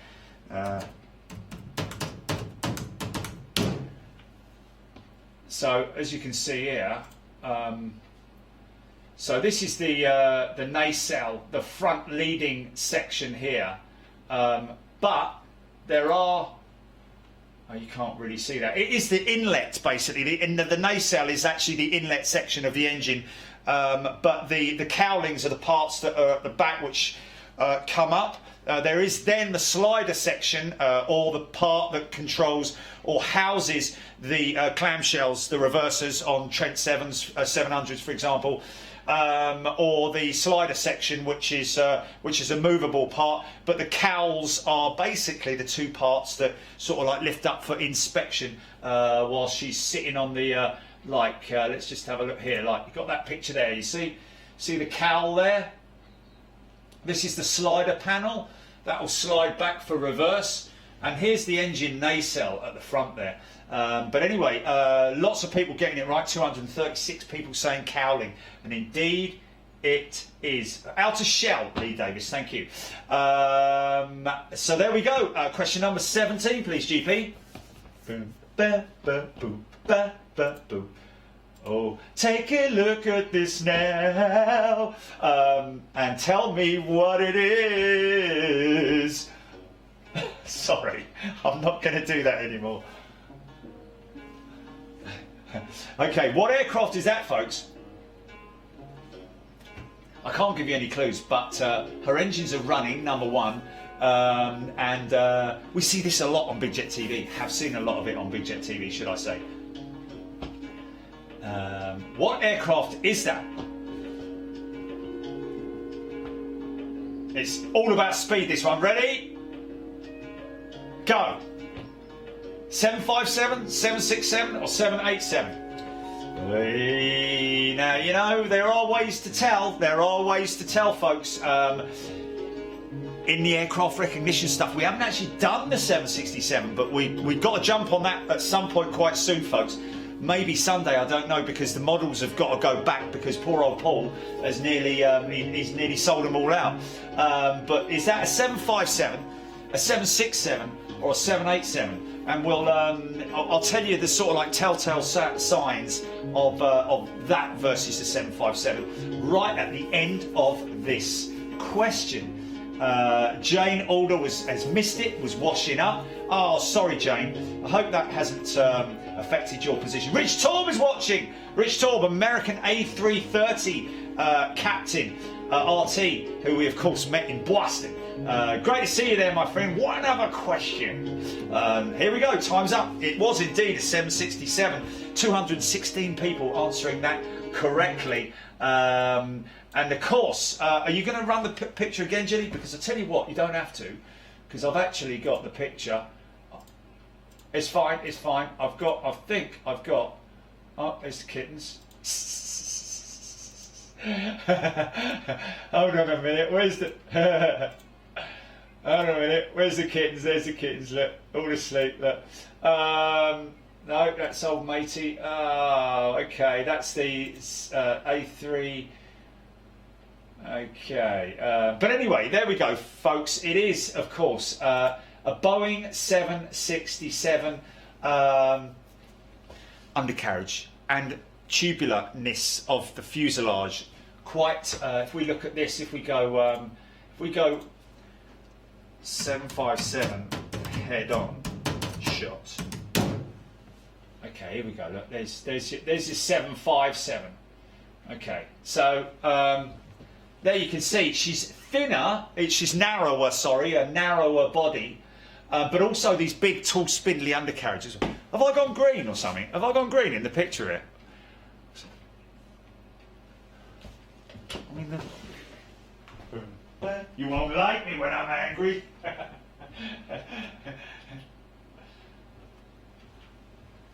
Is that better or... Ding, ding. No, it's still green.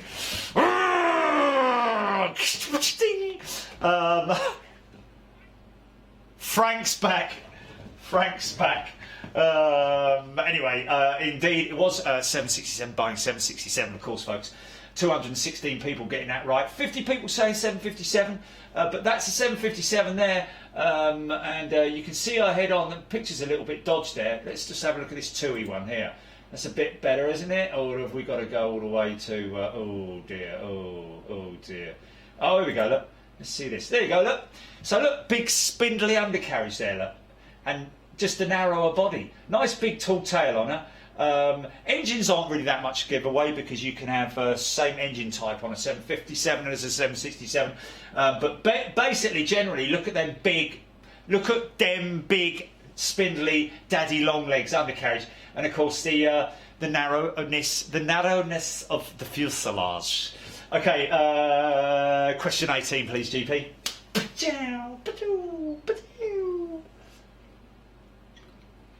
Question number 18 of 30. Flank. Where's Frank for fuel? What braking systems are used on the Boeing 787? Hydraulics, electrics, oil, or air? What type of braking systems are used on the Boeing 787? A lot of people know this, a lot of people don't. But a lot of people know this through Big Jet TV, watching Big Jet TV and hearing me going on and on and on about it. Hydraulics, electrics, oil, or air? Of course, lots of people already getting that right or getting it wrong. God bless you, blame me around and do that, my love. Jane Alder. Everyone getting involved there on Facebook. Hello to everybody, wherever you are in the world. Of course, 17 seconds left. What braking systems are used on the Boeing 787? Hydraulic system, electric systems, oil systems, or air systems? Of course, all of those are basically perfectly feasible and have been used. But anyway, it is electric. Oh, now that's interesting, you see.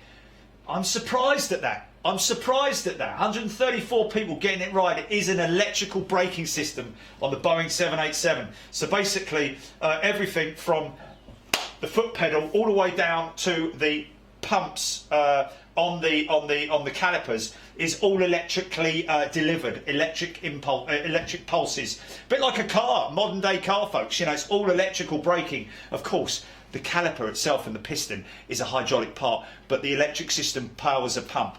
It's not an electrical system that pushes the brake onto it, but the overall braking system is actually electrical. 124 people saying hydraulics, because that is what 99% of these aircraft do run. 130, and it's the old school style and the old proven style. I think that's why they may have had so many problems with the 787 initially, with all the delays that they had with the fires. Remember the fires because of all the batteries and all that? God bless you.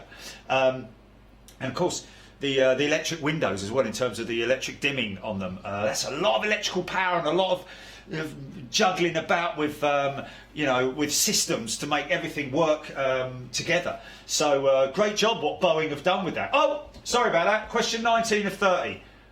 I didn't do anything. I didn't touch anything. Name the airport this air traffic control tower belongs to. I didn't. I've browsed over something maybe. Is it? Okay, name the airport this air traffic control tower belongs to, folks. Is it New York, Newark, Istanbul, Ataturk, Boston, Logan, or Budapest, Ferenc Liszt? Which one is it? New York, Newark, Istanbul, Ataturk, Boston, Logan, or Budapest, Ferenc Liszt? We've seen this on Big Jet TV before, folks.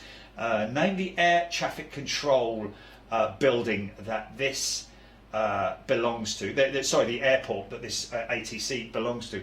Not very many of them in the world, it has to be said, in terms of that design, but there are a couple at least. People guessing, some people guessing, and thank you, by the way, for not saying the answer on the texts. It is, of course, Boston Logan. There we go. 83 people saying Istanbul. Now, you know what? That's interesting, because it is Istanbul, isn't it, Gilly, that they have one identical to it? Or was it Budapest? It's Budapest that has one identical to it, folks. And I'll show you it right here, right now.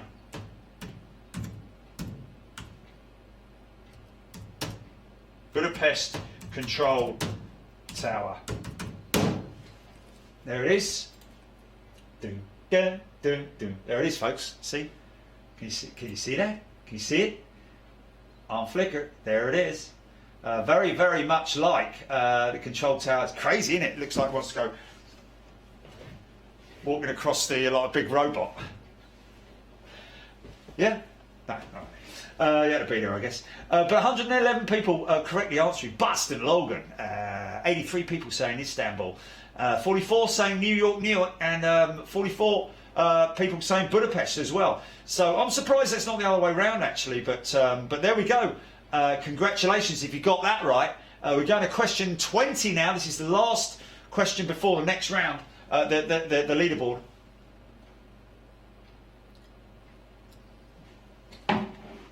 What distance was the first ever flight by the Wright brothers? What distance? 120 feet, 36 metres. 134 feet, 41 metres. 144 feet, 44 metres. What distance was the first ever flight by the Wright brothers? I had to think about this one, folks. 120 feet, 134 feet, or 144 feet. So there we go, yeah. Hey, what distance? Oh, Jazzy John saying, great questions, by the way. Thank you, thank you. It takes a bit of time to think of it. Sometimes you're like looking at a plane going, I can't think of a question. Hold on a minute, I can't think of a question. And then you just have to, you know, keep thinking till you get another one. But all we have to do is just keep looking around you, because all around here is aviation. So it's like, oh, look, there's a good one. 9 seconds you have left. What distance was the first ever flight by the Wright brothers? 120 feet, 134 feet, or 134 or 144. 100. Time is up, and it is indeed 120 feet. Congratulations to 143 people getting that right. 87 people saying 134, 57 saying 144. Yeah, interesting that, because the distance during the day of the actual first flight, they did a couple of runs, and the second one was considerably longer than 120 feet. 120 feet, of course, being the, I think,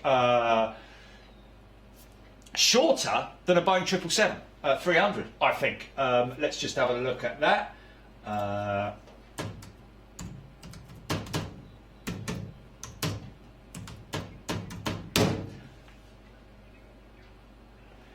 Okay, there we go. Yeah, sure. Look, 74 metres for a Boeing 777. 74 metres. So it's like double the length, man. Double the length of, you know, the Wright brothers. But that was like, you know, but they got it really right later on in the day. So the first flight, the distance was 120 feet. That is flying, my friend. It's not just a, a fluke. Okay, so there we go. Next leaderboard, GP. I'm going to have to bring up my Word document, and here we go. Let's just bring the little thingy-majig up, and let's go with this. Oliver Wilkerman. Here we go. Look, here we go. Let me just have a look here. So last round was Ian Cumming, Ryan Wilson, Planes for Life. Oliver Wilkerman has come from 4th to 1st. Well done, Oliver.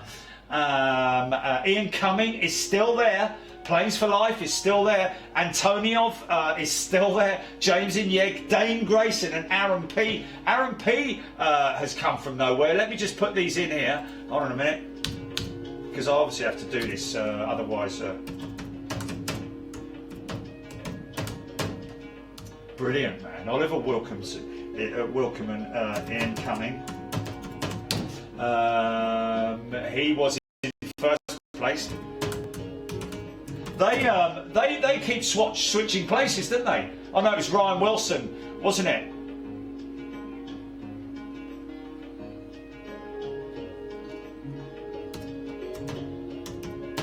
Oh right, yeah, Antonio 2-5. Yeah, I'm not going to say that. I'm not going to say that. Yeah. We need to figure a way where I can copy and paste it, Julie. Got to.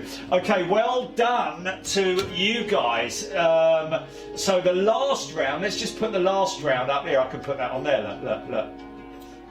Oh, no, I can't. Oh, don't do that. Don't do that. Oh. So,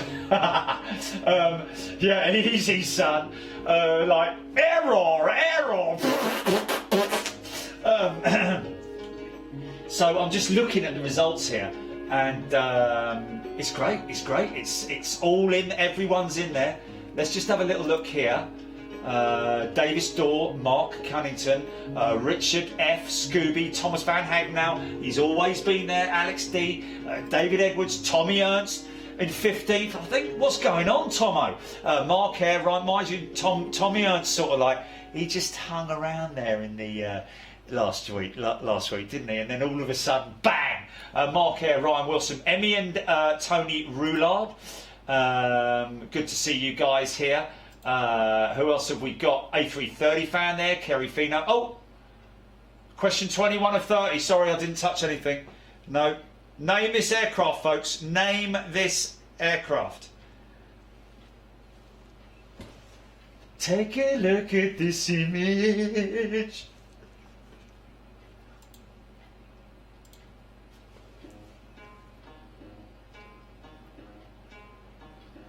Oh, right. Well, then tell me if you're typing and I won't touch the mouse. Okay, what aircraft is that, folks? What aircraft is it? Come along now. Oh, hello. What's this? 21 of 30. Oh, okay. We're going to give you another option, another couple of minutes on this one, or however long, half an hour. Which one? What is it? A330, A350, or A220, folks? Now, I'll tell you what, this for some people could be a bit of optical illusion, but a lot of people are going to get this right, I think. But there are really two aircraft that you could quite easily mistake this being. It's the nose that kind of gives it away, but it's a two-horse race really, and you guys have already answered. So 26 seconds left. I can probably say the answer. I probably can't I?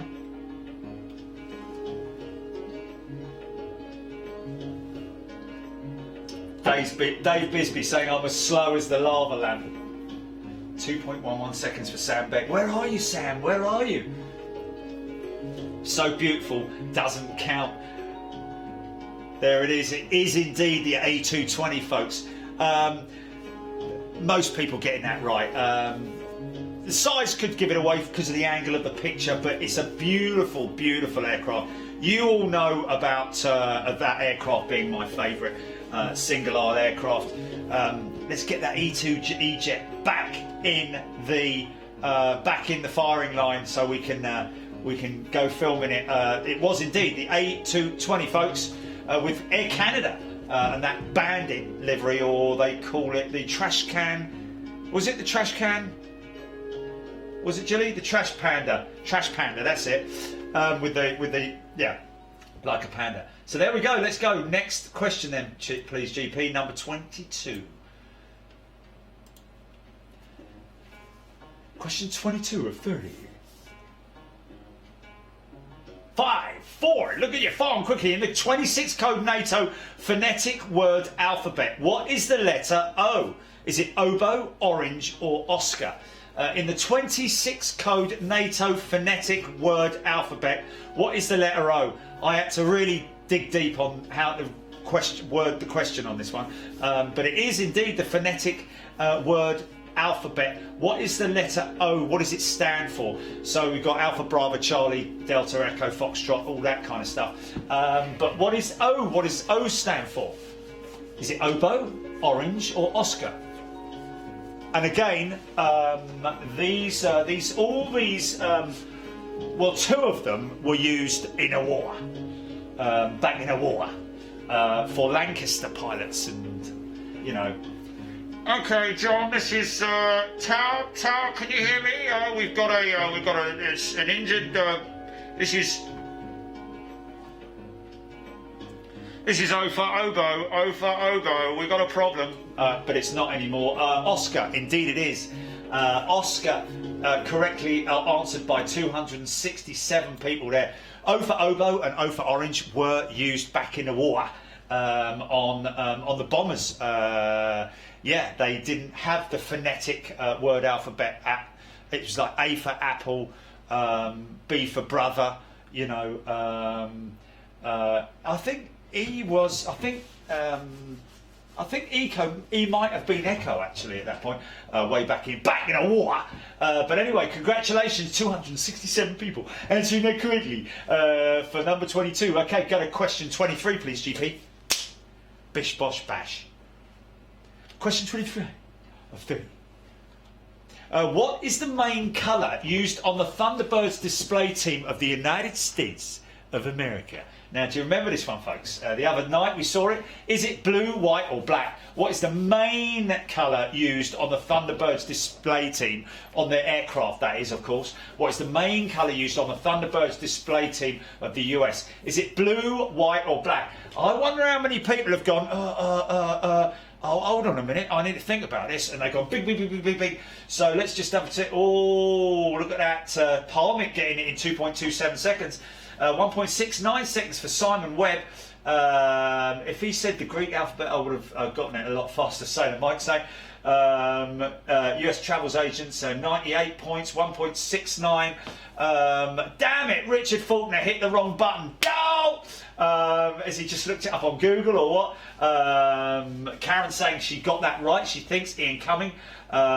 We caught them napping. I got it wrong. Just checked it. Lel Aviation. He got it wrong. There we go. I bet you pressed blue then. There you go. You see, it's white. I knew that would catch you guys out. But how many people? That might have shifted the leaderboard around. Are you there, GP? But see, did you see the results there, Julie? 166 saying blue, 95, yeah, thinking of the Blue Angels, in ya, eh? But the Blue Angels were accompanied by the Thunderbirds in the flyovers. Yeah, the Thunderbirds are mainly white with black flashes and grey and all that kind of stuff, but it's the other fellas who are blue, and of course 166 people getting it wrong, only 95 correct. So clever question, because I thought of the Marines. Richard Faulkner saying. So there we go. Got that wrong. John Carley, Simon Webb, Parmet. Wrong, I got blue. Okay, so there we go. Blade 92 Lung, dang, Blue Angels, Jazzy John, Mark Appleby. A lot of people getting that wrong. Okay, go to question 24, please, GP. Danny Mitchell, do you have a picture? Okay, so yeah.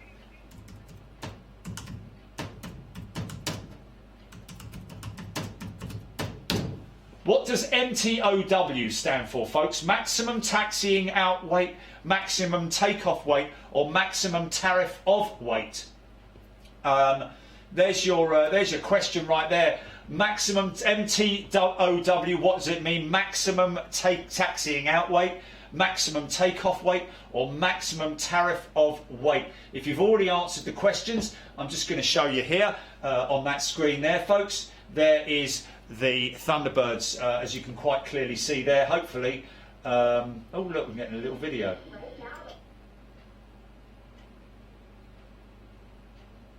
Is she talking through it all? No, she's not. That's cool.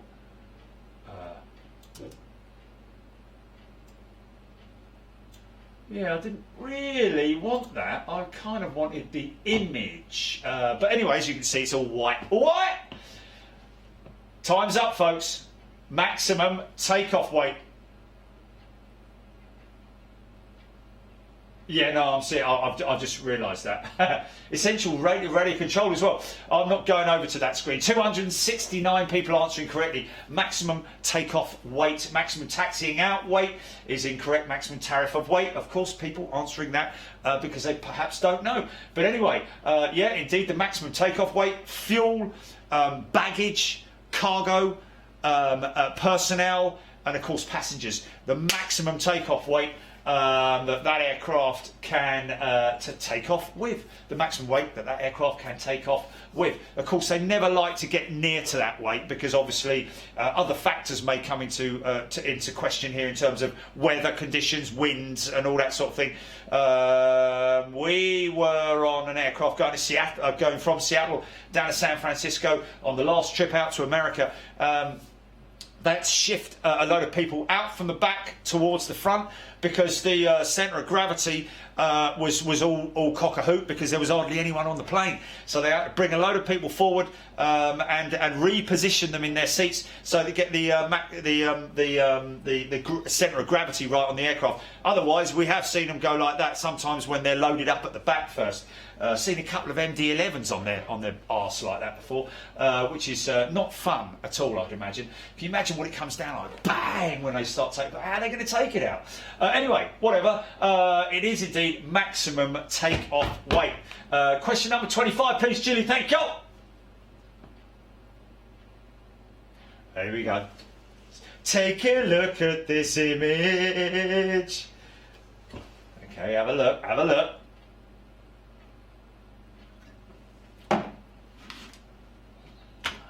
Question is, I'm not touching it. I'm not touching it. No. I'm bringing my cursor over there. Letting you carry on, Julie.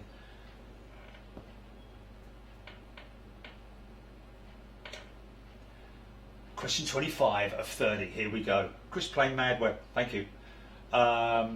Look at your phone, folks, quickly. Which airline is that?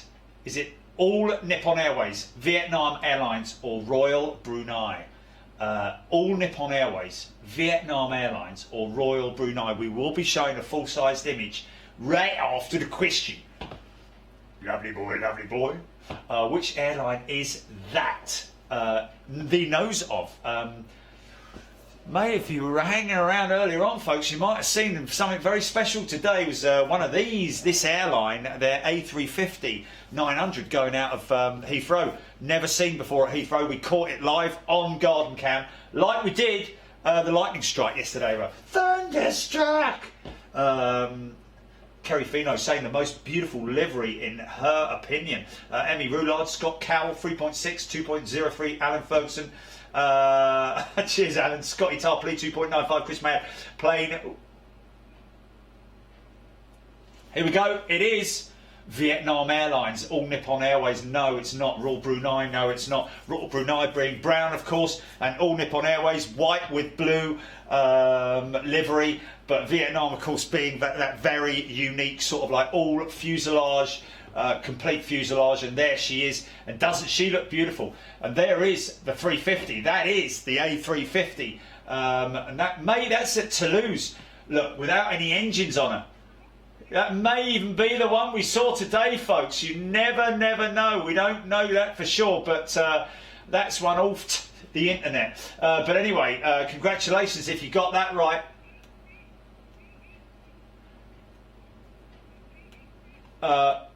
Where are we looking? Where are we looking? Oh, on the undercarriage. Is that 886? Very possibly. Yes. Okay. I tell you what, hold on a minute. Let me just have a look here. Quickly. And I can tell you.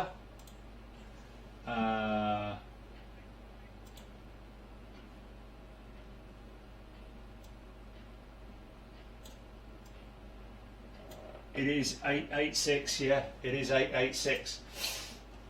So there you go, folks. Vietnam Airlines, and we're going to find out whether that A350 is the one that flew over and passed us today. Wouldn't that just be fantastic? And we have the technology to be able to do that through Planefinder. Planefinder, of course. But there we go. Okay, go to the next question, please. Thank you. Oh. Penultimate leaderboard. Here we go, folks. It's time to smash the hell out of this. Okay. Oh, look, there we are again. Okay, they're still there, man. They're like ding, ding, bang. Oliver Wilcombe and Ian Cummings comes back with a right hook. Cummings on the floor. He gets back up. He smashes Wilcombe in the face. Oh, sorry. Oliver Wilcombe and Ian Cummings. Plays for life. Aaron P. James Inyeg, Davis Dorr and Alex D. Alex D is the only one that wasn't in that. No, Davis Dorr was not in there. James Inyeg, He's come back in again. Aaron P, he was in 7th place. Planes for Life was there. So these top 3 are right there. But look at the lead that Oliver Wilkerman has got. Right, okay, so let me do this. I'm going to be a bit lazy here. I'm just going to change those places. Oh no, it's not. Control Z. It's exactly the same. The top 3 are the same as the last time. So Antonio has lost out. Dane Grayson has gone, and Aaron P has gone up to 4th place. Fantastic.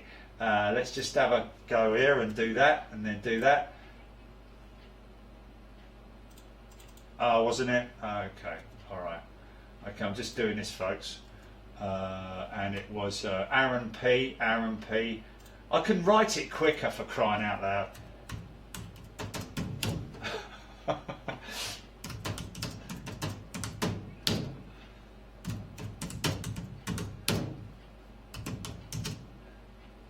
Oh, sorry. Okay, all right. Right, okay, here we go then. Right into the final round. This is it, folks. This is it. And it's gone so very, very well when it was crashing earlier on, wasn't it? We pulled it up, Jilly. You pulled it up like, quick, pull up. Which rock singer piloted a 747 called Ed Force One? Was it Gene Simmons, Bruce Dickinson, or Robert Plant? Think about it, folks. Which rock singer piloted a 747 called Ed Force One? Was it Gene Simmons, Bruce Dickinson, Robert Plant? All legends in terms of rock music and singers, and a lot of people will probably be saying that right now. Regan Van Art is watching. Good afternoon to you. Jane Alder. Not sure, Jane. About 300 people. I think Ollie Wilkerman's still there. And there is Oliver Wilkerman, the leader of the pack. He is, isn't he? I think Ollie's, is Ollie leading it? Yes, he is. Look. Oh yeah, hey, I'll wear glasses. Please don't hit me in the face. Carl Aldrin. 262, yes, that's exactly the right figure there. Wow, Stephen Stobart, time is up, folks. Of course it is Bruce Dickinson. He's also got 757. Well, he piloted a 757 as well. But the most recent one was indeed Ed Force One, named after the dummy, the face. You know the dummy that they have. That is their. There he is there. That old Brucey boy. There's the boy there. Ed Force One. I always remember when that was on tour and they had one of the service trucks backed into one of the engines and the nacelle was all chewed up. Real shame, man. But of course it had to be repaired. Let's just have a look here. Let's just go to we're on images. I'm just seeing if I can get one in flight. This is one in flight. I don't think that's really it. I think that's maybe just a picture that's been made up. But anyway, there we go. Ed Force One, Boeing 747, flown by lead singer of Iron Maiden, Bruce Dickinson. Of course, Gene Simmons. It would be fantastic if he was a pilot. And Robert Plant, even better. Think of them, all three of them up there on the flight deck of an old 747-200. Gene Simmons in the left seat, Bruce Dickinson in the right seat, and Robert Plant at the back, flight engineer. That would be fun, wouldn't it? Maybe they could make a video about that. I don't know. But anyway, congratulations if you answered that correctly. It's 213 people answering Bruce Dickinson. So 27, please, GP. Yeah, Travolta flies a 747, of course, and a 707. He had a 707. Can a plane fly without a rudder? Simple question, folks. It's yes or no. Can a plane fly without a rudder? Might get a few people say,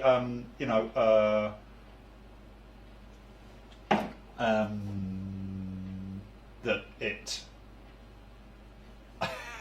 it can or it can't. There we go. Supplied by Atlanta Icelandic. Interesting, Sailor Mike saying. Was that the 747, Sailor Mike? Wow. 1.9 seconds for Lee Aviation, Lel Aviation, sorry, Scott Cowell, 1.9. Let's just see, how did you do on that one, Oliver? I think Oliver's just keeping nice and quiet in the back, in the back of the scene there. Robert Plant belongs in the left seat, Airboss saying.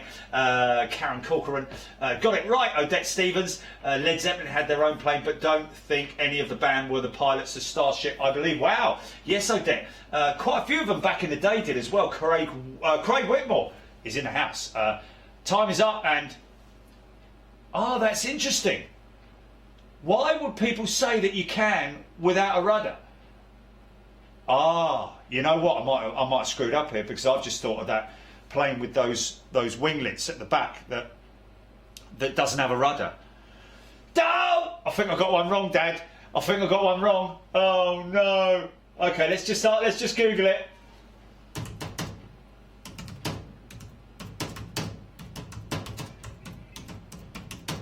I am talking about jetliners here, folks. When I say a plane, I should have maybe worded that. Can you fly a jetliner without a rudder? Anything from an Embraer right the way up to a 747 or whatever, blah blah blah. Because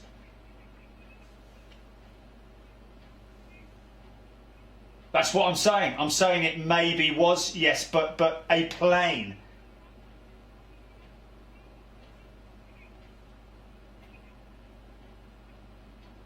Okay. Okay. Okay. But the thing is, the rudder, you see, the rudder is the moving part of the tailplane. So could the aircraft fly without that moving part of the tailplane? If it didn't have the rudder on it, it wouldn't be able to steer, would it? Because it needs to yaw. We might have to come back to that, and there might be a bit of a dispute there. Okay, Dane Grayson's saying the answer is right. So it's a bit like a boat, folks. You know, a plane is basically a boat. If you take a boat and turn it upside down, it's got a massive, great big rudder underneath it, which is, you know, the stabiliser. It's a stabiliser. It's called a vertical stabiliser, the back of the aircraft. The vertical stabiliser, horizontal stabilisers as well. But the stabiliser on the back is like if you take the tiller, the stabiliser, or the tiller, I think, is it called the tiller, off of a boat, it'll just capsize, you know. So they have to have that. So hopefully I'm right there. But anyway, yes, B2 is a plane. Yeah, I'm saying. But I should have said a modern jetliner, because we do talk about military jets as well. Sorry, folks, if I got that wrong. But yes, Oliver, I know. I apologise for that. He says you should not ask questions you don't know the answer to. Well, it's not a question of not knowing the answer to. I do know the answer to it if it's in reference to an airliner, a modern airliner, and I should have put that on there, because there are obviously planes in the world that don't have a vertical stabiliser or a rudder on them, because they use other forms of flight surfaces, wing surfaces, to manoeuvre the aircraft. So my apologies for that one, folks. We'll have to see how it all comes out in the wash at the end. Shall I get me coat? But anyway, go to question 28, please, GP.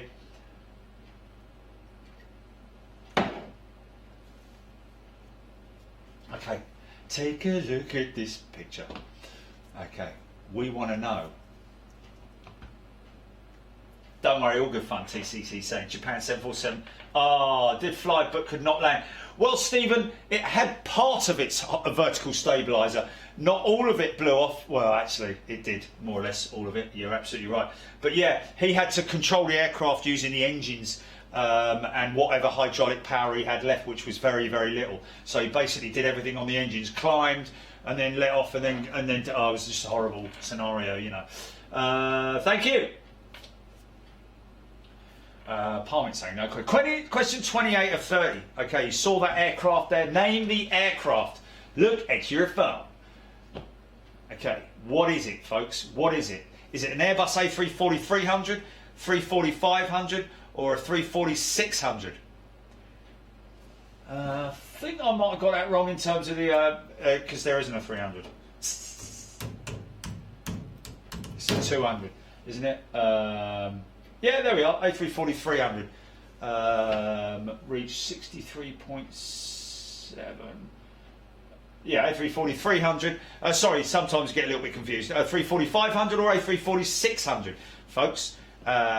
Which one is it of the variant? Of course, there was the 200 that we talked about earlier on, but it's obviously none of those. Which one is it? A340 300, 500, or the 600? I feel like Oliver Wilkeman's going to take me outside and give me a slap. Because I think he might have got that one wrong. Oh, I'm in trouble, aren't I? It is indeed. He's a big lad, is he? Oh, okay. Well, congratulations, Oliver. You've won. No, I'm joking. Airbus A343. Oh, I met him. Oh, it's Ollie. That's Big Ollie, is it? Oh, he's a big lad, isn't he? I've got a top for him to give him, though, haven't I? I've got a top for you, Ollie. Yeah. Sorry about that. 118 people answering correctly. A340 500. Indeed, it is. You can tell it from the big engines, folks. The only difference between that and the 600 is basically the length of it. 600 is its stretched, super stretched version. Same engines, 340, 300, running the CFM 56 engines. But there we go, A340 500 with Azerbaijan. Sometimes we see their Dreamliner coming into London Heathrow, and a 330, I seem to remember. But anyway, congratulations if you've got that right. Go to question number 29, please, Jenny. We're 2 questions away from the end.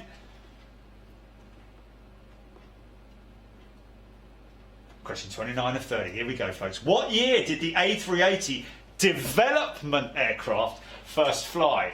What year did the first development A380 first fly? 1999, 2001, 2005 or 2008? It's a bit of a tricky one. These people are like, hold on a minute. Oh no! I remember when it first flew for an airline, but no. When the first development aircraft, when they took out, like they do the first development flight with the where they've got all the space suits on and all that kind of crazy stuff, which they would have done. I do know that the pilot said that it flew beautifully, or like it flew like a Mini or something like that, or some beautiful little aircraft. Or no, flew like an A320 or something like that. Easy as, or just I don't flipping know what he said. I thought this gear didn't have any alcohol in it. Here we go. Incoming. Look, it's like that, is it? He's saying, oh, that's brilliant. Here we go. And the time is up. 2005. There we go. 160 people reacting correctly to that. 43 people and 45 people, 2001, 2008 respectively. 24 people saying nay. So indeed it was 2005 that the first development A380 flew. Only 2005, and they're scrapping them already, folks. It's just a crying shame. But there we go. Let's just have a look at the... let's just see if we can find it.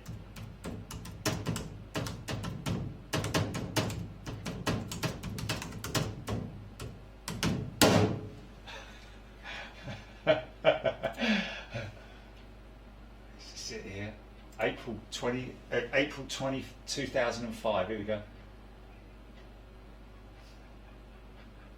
What's that? Did it have a rudder? Blade 929. Come on, Sam. That is quite funny though, isn't it? Did it have a rudder? Oh, so come on, Sam. Okay, yeah, blah, blah, blah. Here we go. I said. On the 27th of April 2005, the biggest and heaviest passenger plane in the world had I ever seen, said. Airbus A380, Look at this is ready old to foot, take man. off from Pathfinder. Toulouse Airport. On this first test flight, Here we no chances would be taken. The crew were equipped with parachutes and a handrail had been fitted, leading from the cockpit to an escape door. That's not very good. At Is it? 73 metres long, with a wingspan of 80 metres, the aircraft was as big as a football pitch. Weighing a massive 440 tons, the first takeoff was a nail-biting moment. But, defying gravity, the aircraft heaved itself into the sky. Get it down all the way as well. Twin-decked, Oh, twin-aisled A380 has twice as much floor space as conventional jumbo jets. Jumbo jets. With Nice maximum there. capacity of Lovely 840, there. the A380 can also be it's funny, isn't it? carrying nearly 300 fewer passengers. Now look here. The remaining free space used for feature. What now? They got Tommy Fella to do Pathé. Do you remember that back in the old days? Hello and welcome to Big Jet TV. And Pathé, of course. But he's a proper lovely. Teddy Thomas, isn't it? What an absolute star from Centurions. Right, okay, question 30, please. It's the last one, folks. Here we go.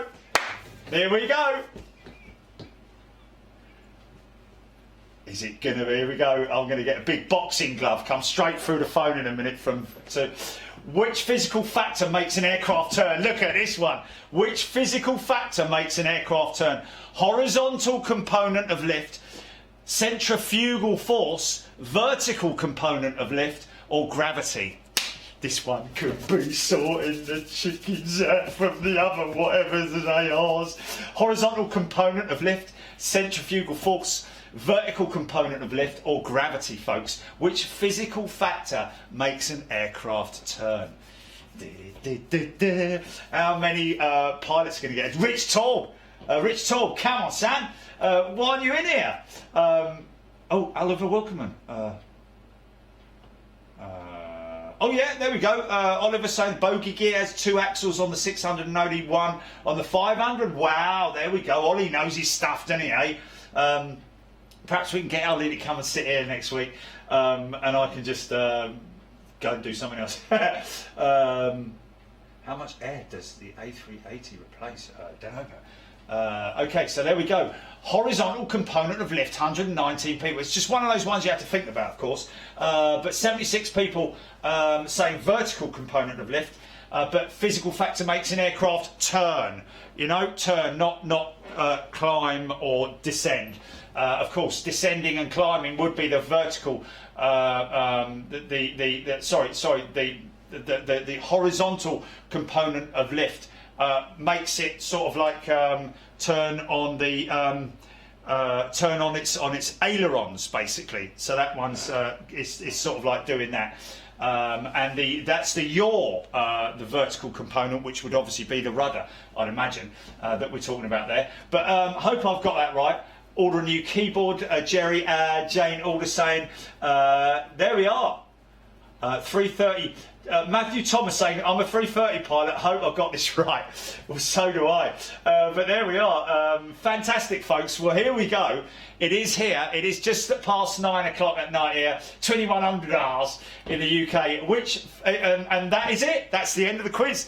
So hold on a second. Hold on. Let's just do this now. What were we going to do? Were we going to do the totting up? We're going to do the totting up, Julie, like we did last week, or not?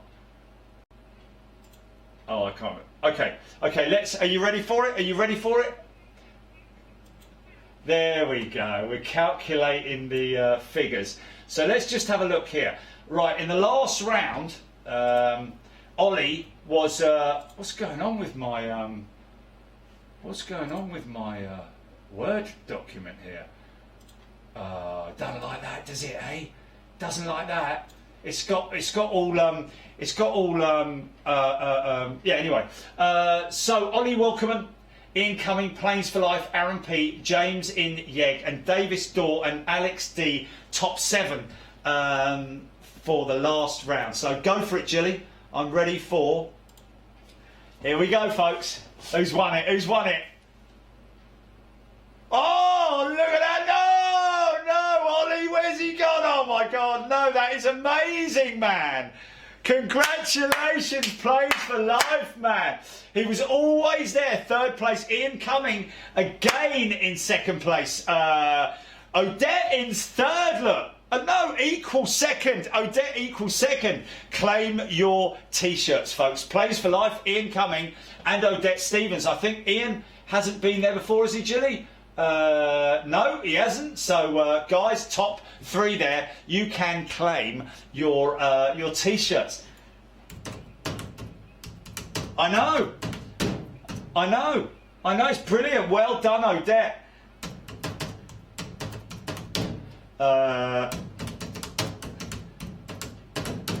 Brilliant, man. Brilliant. Ryan Wilson there. Look. Ryan Wilson was... Hold on a minute. Ryan was... I'm sure that Ryan was up there. He was leading round 2, wasn't he, Ryan Wilson? Brilliant, man. Emmy and Tony again. Alex D. And Dane Grayson. Well done, Dane. Congratulations. 2,514. What I'm going to do is 2514. So I know for next week. Folks, that is fantastic. You guys have done so well, man, and thank you. Sorry about the little hiccup. Please forgive me, Ollie, because I know he's probably like, you know, that could. He may have been. He would have answered the other. He would have done the other answer. I'm pretty sure he would have done, and that's probably, so sorry about that, man. Really sorry about that, but. No, he's. I think he's there, isn't he? We'll get it right next time, hopefully. Oh, is he 8th? Sorry, mate. He's all right. He's all right. Let's go for a bit of music and close this one out, folks. Emmy Roulard saying.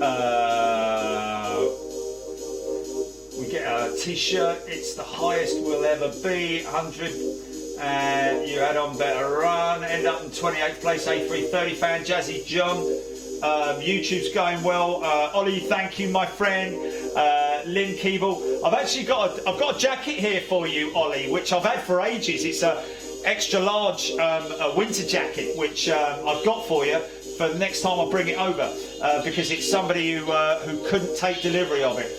Dolly Latif sent 50 stars. Dolly, thank you for sending some stars on Facebook. It's a new thing, folks. Really appreciate it.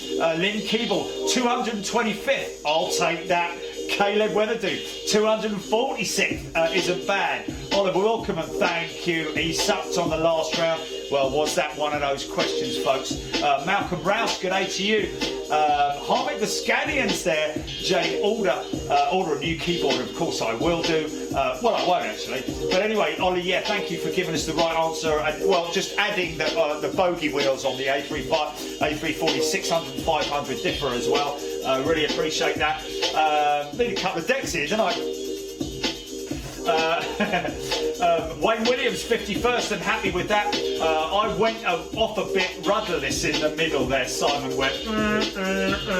Nick McNair, Scott Tarpley, giving a shout out to Odette, of course, Emmy Roulard, Karen Corker and Miles High is there. Good day to you. Steve Ackley, Christopher Mahon. Good quiz, brain training. Yeah, indeed it was. Hope you guys all really enjoyed it. And of course, Air Canada 787 and Asiana A350 are the best. Position 23 for you. Ruddily enjoyable quiz from Blade 929.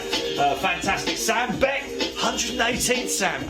What happened, Sam? Well, the wheels just fell off, did they? Aviation Talk. Kay, Just Jen is here. Emmy Roulard, Lee Davis, Jazzy John. All the regulars here on Big Jet TV, and of course all you folks who are just sitting there in the background enjoying the show. It was great to have you with us. Mark Barr enjoyed the show, Jake Williams, Keith Cornell, Michael K, Russell Deakin, all you folks up there on Facebook and YouTube. James Webb saying better luck next time. Indeed, Ross Kennedy ended up 287th doing half the quiz. Hey, fair play, mate. David Edwards, Paul Skilling, Karen Corker and Aviation Talk, 139th. He's telling Jazzy John there. And that is about that, folks. So listen very carefully. Tomorrow morning, it's another 6 a.m. and we're doing a special show for our friends out there in New Zealand. What's up? Did I say 6? 7 a.m. I've said it every single day this week and I still can't get it right. Thank God it's the last day is all I can say. But we will see you tomorrow morning at 7 a.m, folks. Special show. It's the last show for our... hello, I don't like that. That's a wasp. That's a wasp that's just flown up into that light fixing. Yeah, that ain't good, man. Yeah, that's completely thrown me, that has. Is that him there? Easy, son. Not a big fan of wasps, mate. I can do with anything else. Bees. Right, this is not good. He's having a go, isn't he? There he is, look. Hey! Is it a bee or is it a wasp? Oh, mate. Stand by. Oh, it's not good, man.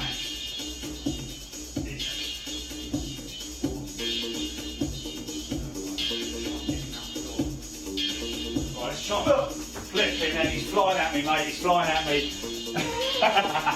It's a bit like one of them cockchafers, isn't it? Come on, son, out you go. It's not a cockchafer, is it? So I definitely shoot him there. Whether he actually went out the door, I don't know. See you later, fella. He's even going to come back at me now, isn't he? Oh, he's still there, isn't he? Right, listen, folks, we'll see you tomorrow morning at 7 a.m. for the last, for the retirement flight of the Air New Zealand 777-300. He's coming back, here he comes. Yeah, look after yourselves, folks, and we'll see you tomorrow. Sorry, man, I'm completely done in by this wasp or whatever it is. I hope it's a flipping. If it's a bee, it's fine, but if it's a wasp, why do they? Oh, mate, it's got. I've got. Hold on. Come on, there you go, son. Oh, there. Oh, you. Get out of it! Go on! I think he's gone. I think I've got him. Oh no, he's still here. Yeah. Oh my God. He's pissed off now. He's really pissed off. He's like...